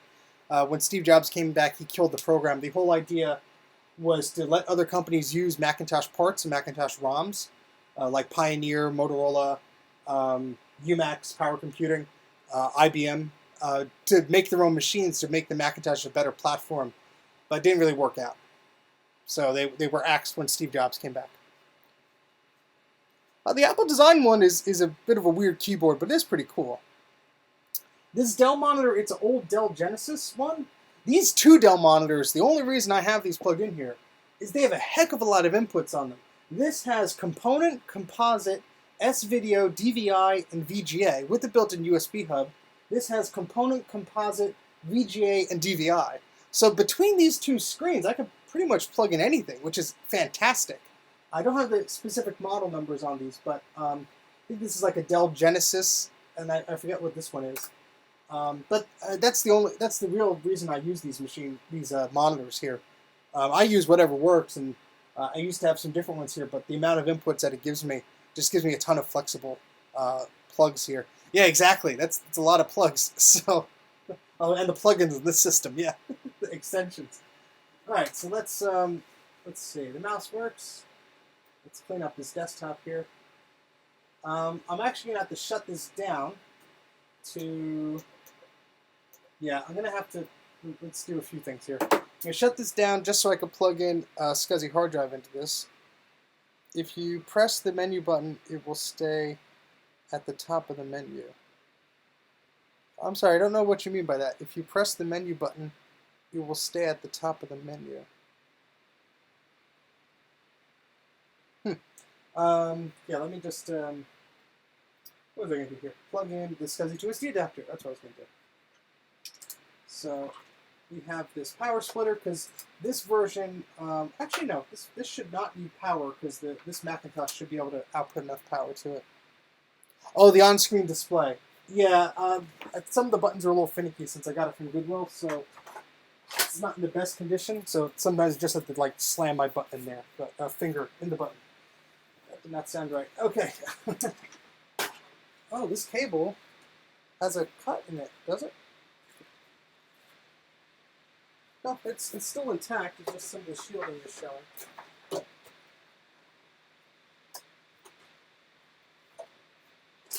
I mean, these SCSI cables are so old that it doesn't surprise me when I run into issues. Thankfully, they're not too hard to come across these days. Let's sit this in a way where there's nothing bad that's going to come into contact with. I'll just put it there. How about that? Okay, so let's turn this machine on again. And we see there was a little light that flickered on the SCSI to SD adapter. Pretty safe to move that around a little bit here. I want to put something plastic down. So yeah, let's put this little box here. Just so that's not going to touch anything on the metal there. So I want to see what operating system is on that little SCSI disk. And then we'll see if it's appropriate with to see for this Macintosh 2. Yeah, mice with the physical balls in there can get a little bit annoying.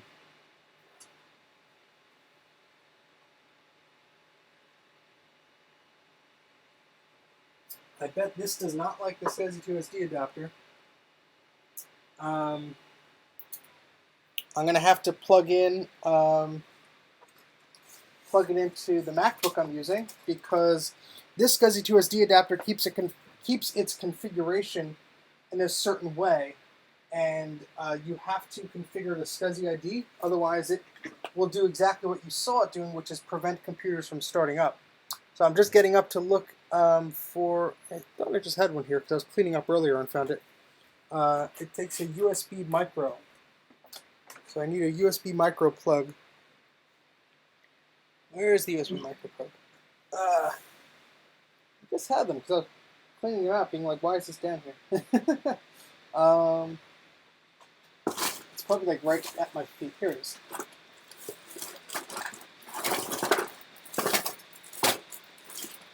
This one should hopefully work. Let's plug. Oh, I don't have enough USB ports in this Mac. Damn. Ah. It's no USB ports on this Mac. I can't run the SCSI to SD adapter. If I unplug one, it's the internet for the stream. If I unplug the other, it's the camera. Oh, Apple. Not a very good idea there, buddy. I have a Mac Mini here. Let me plug it into the Mac Mini. Jeez. Too many machines we're dealing with today. Jeez. All right, let's add another machine into the mix.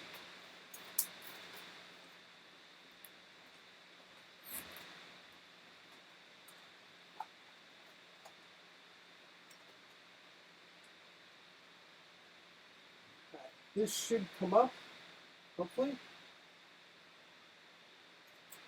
Okay, cool. Right, so let's plug this into the USB hub. Crisis averted. Yeah, I would use USB hub, but I didn't plug one in because I wasn't planning on using it, and I can't unplug things while the stream is relying on them. So, all right, let's plug this into USB. And where's my mouse?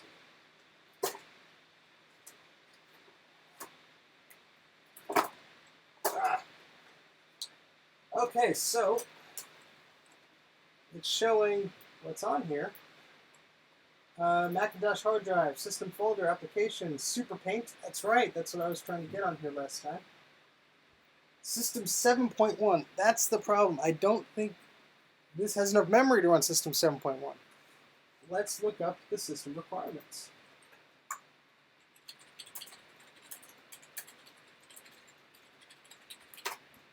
So I think you need 4 megabytes of memory.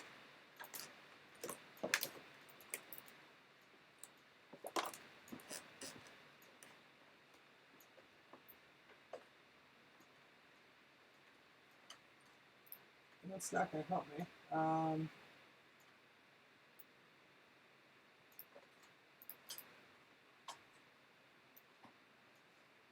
Let's see, System 7.1.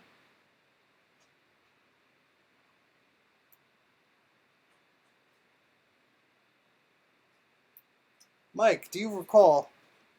Mac Tracker says 2 megs. Okay, so maybe it'll work. Maybe it'll just be slow. So it looks like we do have a system on here that may be capable of being booted in this machine. So what I'm going to do is I'm going to eject this for now. We'll bypass this. We won't even use the Mac clone for now.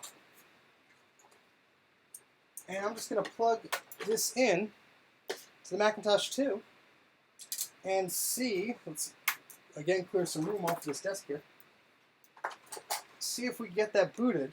To put the CRT back on this thing. Oh boy. Let's try and just cram everything on here. Let's put this down here. I'm going to plug in the second floppy drive too. You see, the only problem with earlier Macs, they might need power to power this, and so I'm going to be able to use that since this has a power cord on the hard drive here. So let's do this. Let me move this over, and let's bring this keyboard down. I'm going to plug the second floppy drive in here. Let's give you guys a look that's better than my butt. As he points it at his crotch. So I'm going to show you what I'm doing here. So I am, let me move this bin that's by the tripod's legs. You can see it's a very mess of a show down here, but whatever. So here's the second floppy drive. I'm going to plug this cable into the back of it here. And this should be long enough to reach this down here. Yep, it is.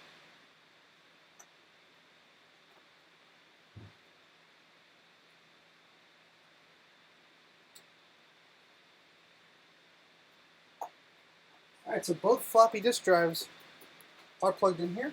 We have a power cord and we have a SCSI cable. So this SCSI cable, if I could rotate it a bit, yep. This SCSI cable, as long as it's plugged in there, we'll be plugging into our SCSI to SD adapter. I will put this cardboard box here, just so the SCSI to SD adapter does not electrically short out from anything touching the pins on the bottom. And let's see, looks like this cable, we'll try and route this a little differently.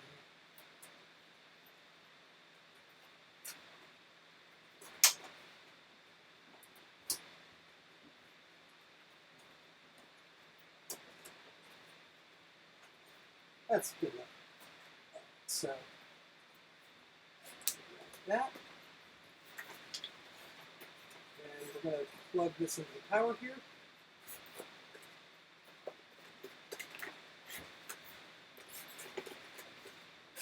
That should be good enough. It's a bit of a mess, but that should make the connections we want.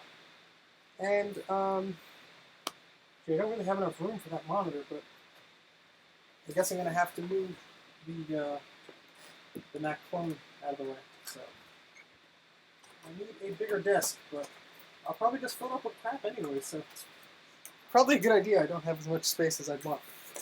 Alright, so let's put this keyboard down here. And we'll move, just finish my cup of water here.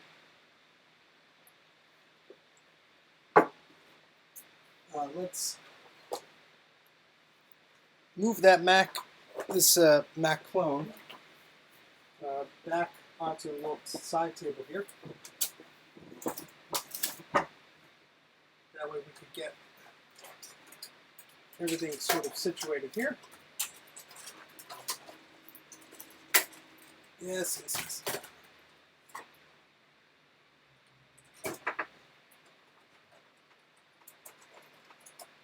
We're just bouncing around from all different types of Macs today, aren't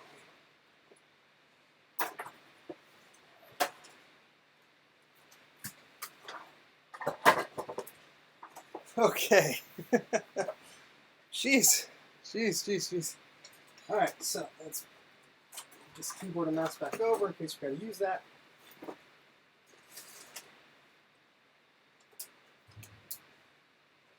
Move Macintosh Plus over. Macintosh 2. And let's get that display back on the table.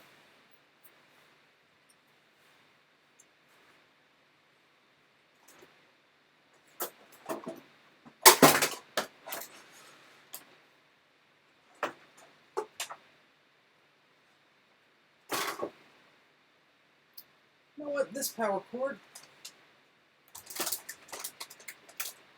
is a little tight. I'm going to move this to where the monitor is. Holy static electricity, Batman. Okay. Alrighty, so let's plug in the video.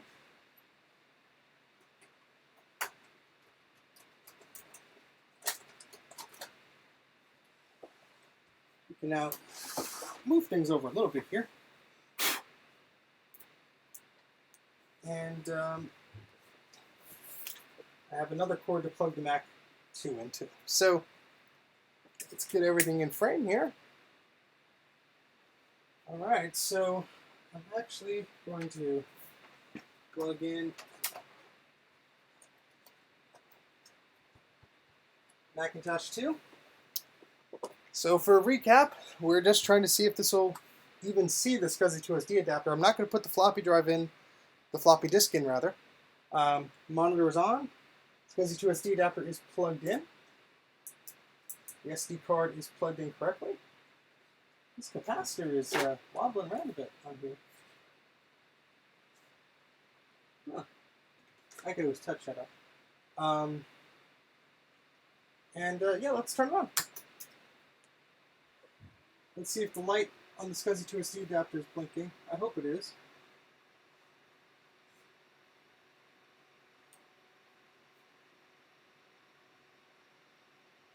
Now, something weird's going on. It was not doing this before.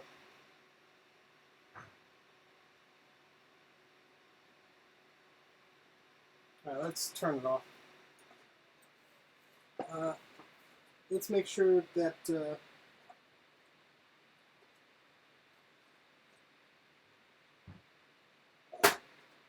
all these cables are pinched or anything.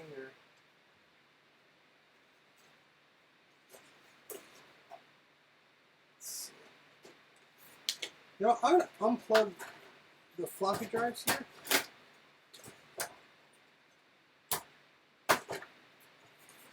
Because we hopefully won't have to use them. Just going to put this down carefully. So we just have the SCSI to SD adapter here. This little piece of cardboard to make sure it doesn't touch anything. Power looks good. SCSI looks good. Let's try that again. Alright, the light came on that time. Alright, so Super Mac for the graphics card. We have our cursor. Oh, there we go! Hey, it's booting up!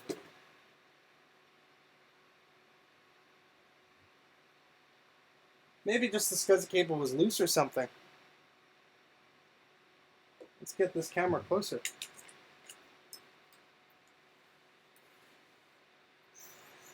Look at that! Oh, that is cool. Let's get a mouse pad here to make this easier on us. Look at that. Macintosh hard drive. System 7.1 on a Macintosh 2. Oh, look at that. That is beautiful. I know it's flickery. I'm sorry. There's really not much I could do about the flicker on a CRT. If I zoom out a little bit, it seems a bit better. But hey, look at that. We got it working. All right. Network shouldn't see anything. Just built-in local talk. Let's see what the memory control panel says. Disk cache is on. Let's look at monitors. Because this should be able to drive graphics. Let's go to colors. Ooh, we got color.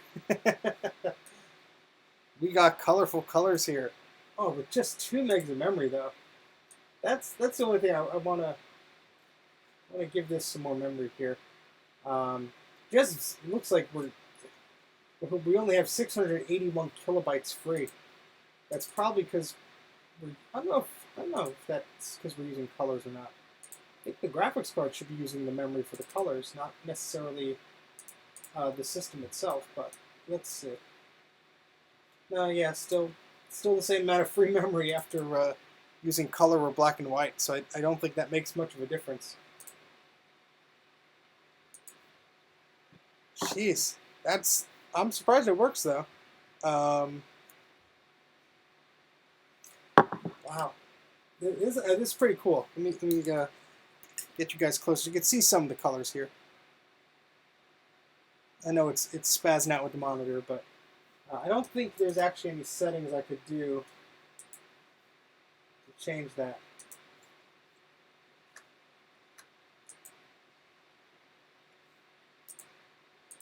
Yeah, this is the graphics card though is Supermac Spectrum 824 PDQ. I'm gonna look that up because I have no idea what that means. Supermac Spectrum 824 PDQ. There's a 12-inch NuBus card, compatible with 68K and PowerPC Max. All the way up to 8.1. Also supports Supermac's fixed frequency 19, 20, and 21-inch monitors. Card supports standard quick draw acceleration, supports the following resolution and color combinations: 512 by 384 up to 24-bit, 640 by 480 up to 24-bit, 640 by 870 up to 24-bit, 832 by 624 up to 16-bit, 1024 by 768 up to 8-bit, and then 1152 by 870 and 1152 by 882 at 8-bit. Not compatible with PowerMax when set to 24-bit color. Yeah, so I don't know how much memory is on this thing, probably a meg or something like that, but that's pretty cool. That's pretty cool. Yeah, without software, it works pretty well. So that's nice, though. I do have some other video cards and stuff. Let's put in that Apple Network card. Let's see if we get that to work before we end the stream here. Cause that, I don't know that. What do you guys think? You've been quiet. Let's try that. So let me shut this down.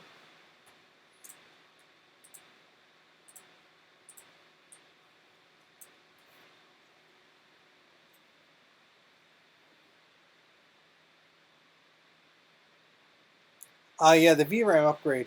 That's pretty good to have for the first revision iMacs. Oh, okay. Let's find that. I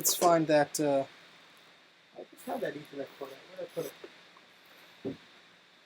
I have this one here. It's an Asante one, but there it is. It's an Asante one, but I think we need drivers for that. So the Apple one, which where did it go? Oh, where did I put it? It's just here. The Apple one should work without much trouble. So we're going to try and use that as I look around to determine which there's been by my feet here, but I thought that was just hard drives. Let me just make sure it's not under something. No, those are just hard drives there. Huh. Okay. That's it's a little problematic. Did you test the word processor thing? I had to tend to this. No, I did not test that yet. We will be getting to that in a little bit. I just want to see if I could get that Ethernet cord to work on this. So I have the transceiver. That's part one. Let's see. Maybe I moved it when I was looking for graphics cards. Let me just check. Yeah, here it is. Okay. All right. So this is. Let's get up to the camera here. This is an Apple Ethernet card. Which this camera would focus better, but yeah, AUX is something I want to play around with. I think the Macintosh 2 may do it. I do have a few other machines that will. I've never really had the need to do it, but I've seen some videos on YouTube, so I could probably try and get it running on a stream one day. Yeah, so this card is from 1991. It's an Apple branded card, so hopefully System 7.1 would have all the drivers in it. I'm going to take out one of these little NuBus covers here. And we're going to... Oh, there's a plastic cover as well. Oh, I don't want to break this. That is sharp metal. Jeez. Let's move this monitor over a little bit. Oh, that plastic is going to snap, and I know it. Jeez. Let's be, as he drops the NuBus cover, let's be careful here. I don't want to crack the plastic on this machine any more than it's, already been. Let's look into my little box of tools here. If I use a flathead screwdriver and just nudge it out of the way, not really prying it, hopefully that won't break it.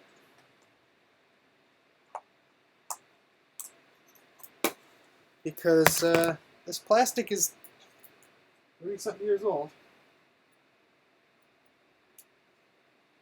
So let's...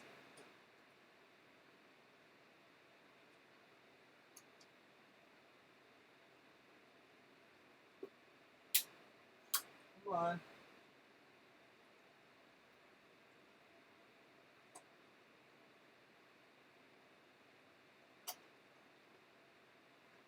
This is very difficult. As a hush goes over the crowd.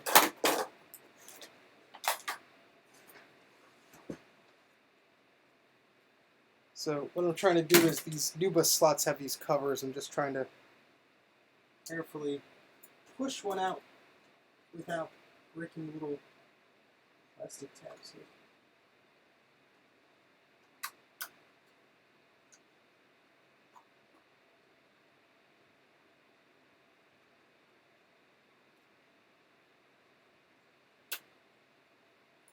Alright, got the bottom out. Let's see.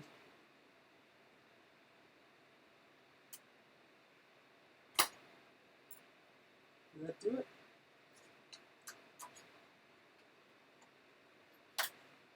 Hey, we got it without cracking it. Those little tabs are very old, so let's put that over here. Right now, let's put that back with the screwdriver set so we don't lose that. And let's plug in the Apple Ethernet card. Make sure there's no dust. Well, there is, but hopefully it should be okay.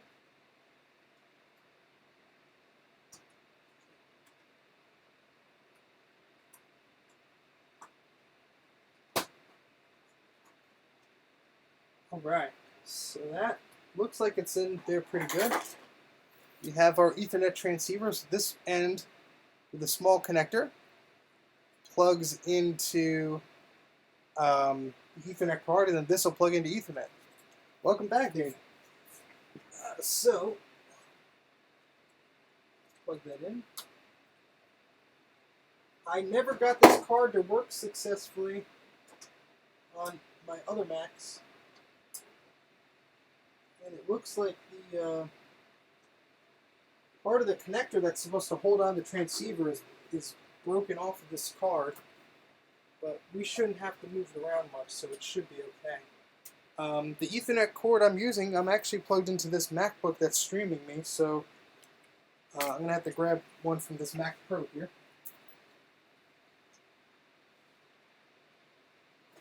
Well, actually, there's one right here. So whoa, static. So we'll use that. Let's plug this in here. And I'll leave the transceiver up, even though it's dirty. I'll leave it over there just so you can see the lights blinking if it actually does anything.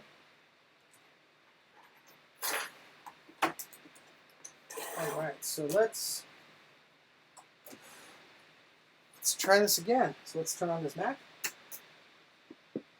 I see a Ethernet light on the transceiver. So we're looking good.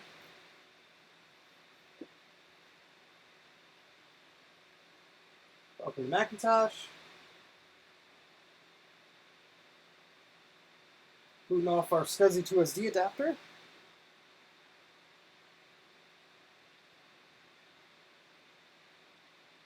Okay, we booted up in color, so it remembered its VRAM settings, I think.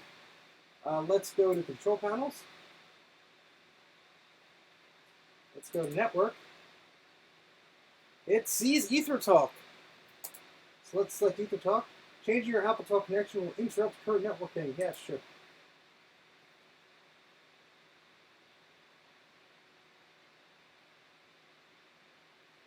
Okay. I don't really have any internet applications, of course. And I don't think this has internet capability based on the software installed right now. But let's open up Chooser. Not that I even think that this is anything on the network it could see. But we have Apple Share. And oh, let's wake up that Mac Mini, because there's a Mac Mini here that it might be able to see if I wake it up.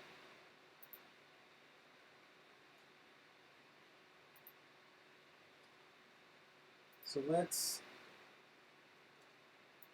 we woke up that Mac Mini. And I see it on the network on this. It might be too old to even connect to, but we should see it. There it is! This is great! Look at that. I know it's terrible on the screen, but Mac Mini G4 Tiger.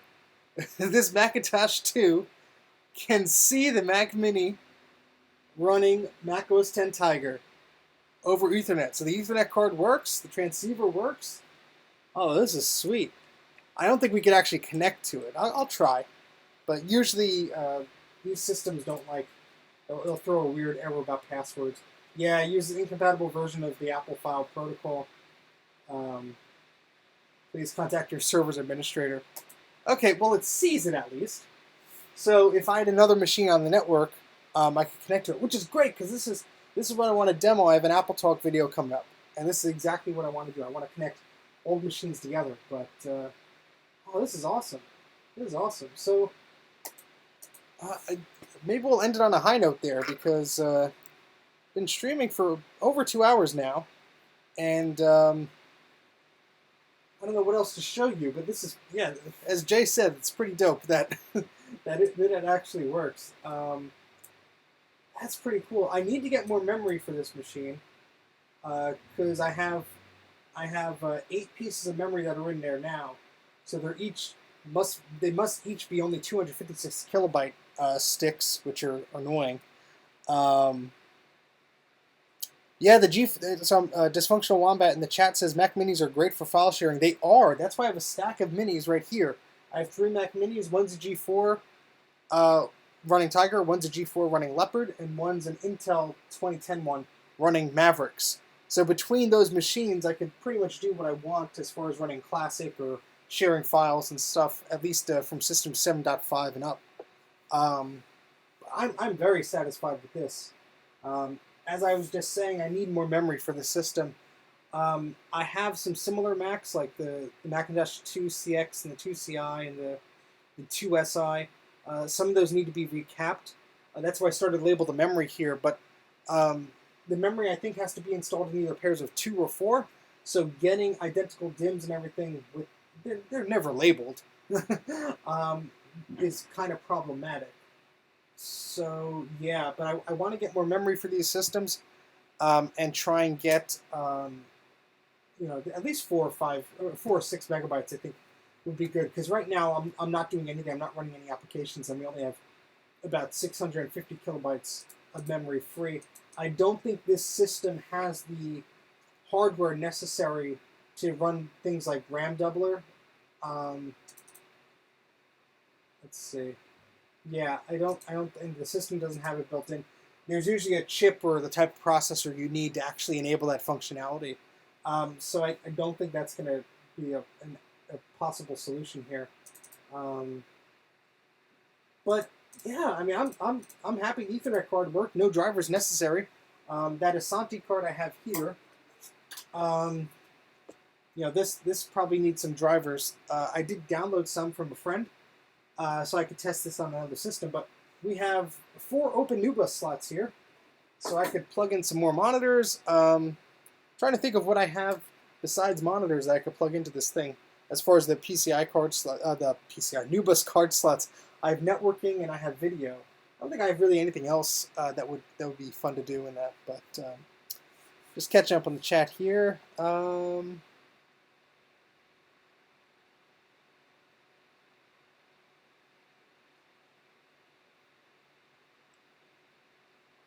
Yeah, the Mac Minis are great for disk sharing and file sharing.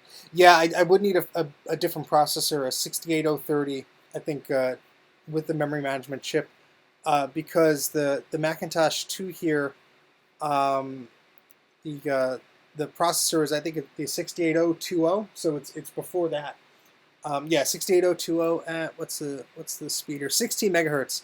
So yeah, that won't be able to do that, but I'll try and find some actual memory for this thing because I want to do that. I also have to replace the caps, and I want to solder on these battery leads with probably a cable running out the back. I could probably just put it through one of the NuBus slots here. There's some space right where the little LEDs are for the Ethernet. Probably squeeze that through there, so that might be a fun thing to do. But yeah, I mean, this has been a very geeky Saturday morning here. And we've been streaming for over 2 hours, so I hope you enjoyed it. I have to eat lunch, and and actually do other productive things around the house. So what I'll probably be doing is ending the stream in a minute or so, but I'm going to thank everybody for joining me here. If you missed the previous stream, we did a giveaway that I announced for my 1,100 subscriber giveaway. So I'll be trying to reach out to those people. Well, thank you, Mike. That is awfully kind of you. That is very, very kind of you. Thank you for the super chat, Mike. Mike has a great YouTube channel. Since he plugged me, I'm going to plug him. Mike has a great YouTube channel called Mike's Mac Shack. And he has a lot of videos on there right now. I know he's taking a little bit of a break, but go check out his channel. Go click on his username there. That'll jump right to his channel. Mike, you can put a link in the chat if you want to. But he has a great video he did on a PowerBook. He has a great video he did on, what was it, the PowerBook 190 or 170 you had? The 160C? One of those. He has some cool stuff. I know the break isn't by choice, but he'll hopefully be making some more videos soon. But I really enjoy his content, so go check him out if you have not. 165, that's what it was. Oh shoot, I forgot about that, Jay. Where's the USB adapter? Yeah, none of these Macs have USB. Let's do that tomorrow, though, Jay. How about that? We'll play around with the Office Smart tomorrow because I want to read about the printer functionality with that. So it's a date. We'll do another live stream tomorrow, and I'll play around with the Office Smart. I need to figure out the USB to ADB adapter, if that's going to work with it, and I want to see if the printing cable is like a weird pinout, or if it actually has a chipset in there, and I won't be able to do anything with it. But that way we'll be able to spend some dedicated time to that, and I won't have to move all these machines off of my desk again. Sorry, Jay, I completely forgot about that. Yeah, it is 4 p.m. Oops. Let's see. Motorola had separate chips. Yeah. So some of the machines you can add a chip into there to actually do the memory management. I don't think this one, unless I upgrade the processor, would allow that though. But thank you very much, Mike, for the super chat. It's greatly appreciated. And like I said, go check out Mike's Mac Shack. He has a nice YouTube channel there. I'm gonna actually link it right there because that's the kind of guy I am. Thanks, Greg. So Greg says I have to go to take the dogs back over to the house. But thank you, Greg. That's appreciated. I appreciate your super chat. Thank you for sticking around. I didn't even know you were in the chat for a while. So, but that's very nice. You probably are all subscribed to Rukke Mods already, but check out his YouTube channel as well. Here's the link to Mike's Mac Shack. That's right. He was upgrading a Sawtooth Gigabit G4 tower and PowerBook G4, and he unboxed a first generation iMac G3, which was really cool. So check those out. It's really neat. Dysfunctional Wombat says I put 9.2.2 on my revision A iMac with only 32 megs of memory, and it's original Quantum Fireball. It was so awful. Yeah, those Fireball drives. It's like most of them are dead by now, but the ones that aren't dead are just super noisy. So yeah, your mileage definitely may vary on how long those will last. I highly recommend replacing those, not only because of the heat those generate, but also the amount of failures that they're occurring these days. But yeah, that's what happens today.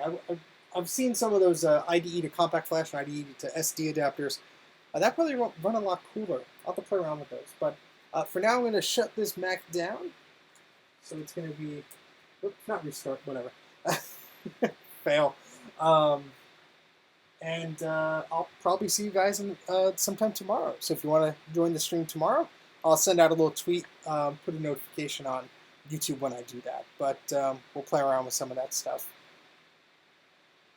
Ooh, yeah, wear an ESD strap. But you like the noise of it. Well, thank you everyone for joining me today. This was much longer than I expected, but I appreciate you sticking by me while I tinker around with this Macintosh 2 here. And definitely go check out Mike's Mac Shack and Greg Rukke's Rukke Mods channel. There's some quality content on there. And Jay has some awesome stuff too. check out his channel as well. So, and if you are feeling bored and you don't know about the Mac84 podcast, join us every day every Thursday. We're not that crazy. Every Thursday on YouTube, we do a live podcast, which is pretty cool. And I'm usually there. And a bunch of the other guys from Mac84 are there too. So be sure to join us on the Mac84 podcast every Thursday. That's at 8 p.m. Eastern. And why can't I find the URL? I'm like typing it in here and it won't let me copy it. Come on. Come on. There we go. Jeez. Every day. Yeah, every day would be a bit much. But there, I put the Mac84 podcast link in there. If you don't get tired of me or Greg or Mike or Jay or the other Greg or Rocky talking, you can go to Mac84 and you could find us on there. Have a lot of fun. All right, I'll see you guys later. I'm going to stop the stream now and hope you have a good rest of your weekend. Take care.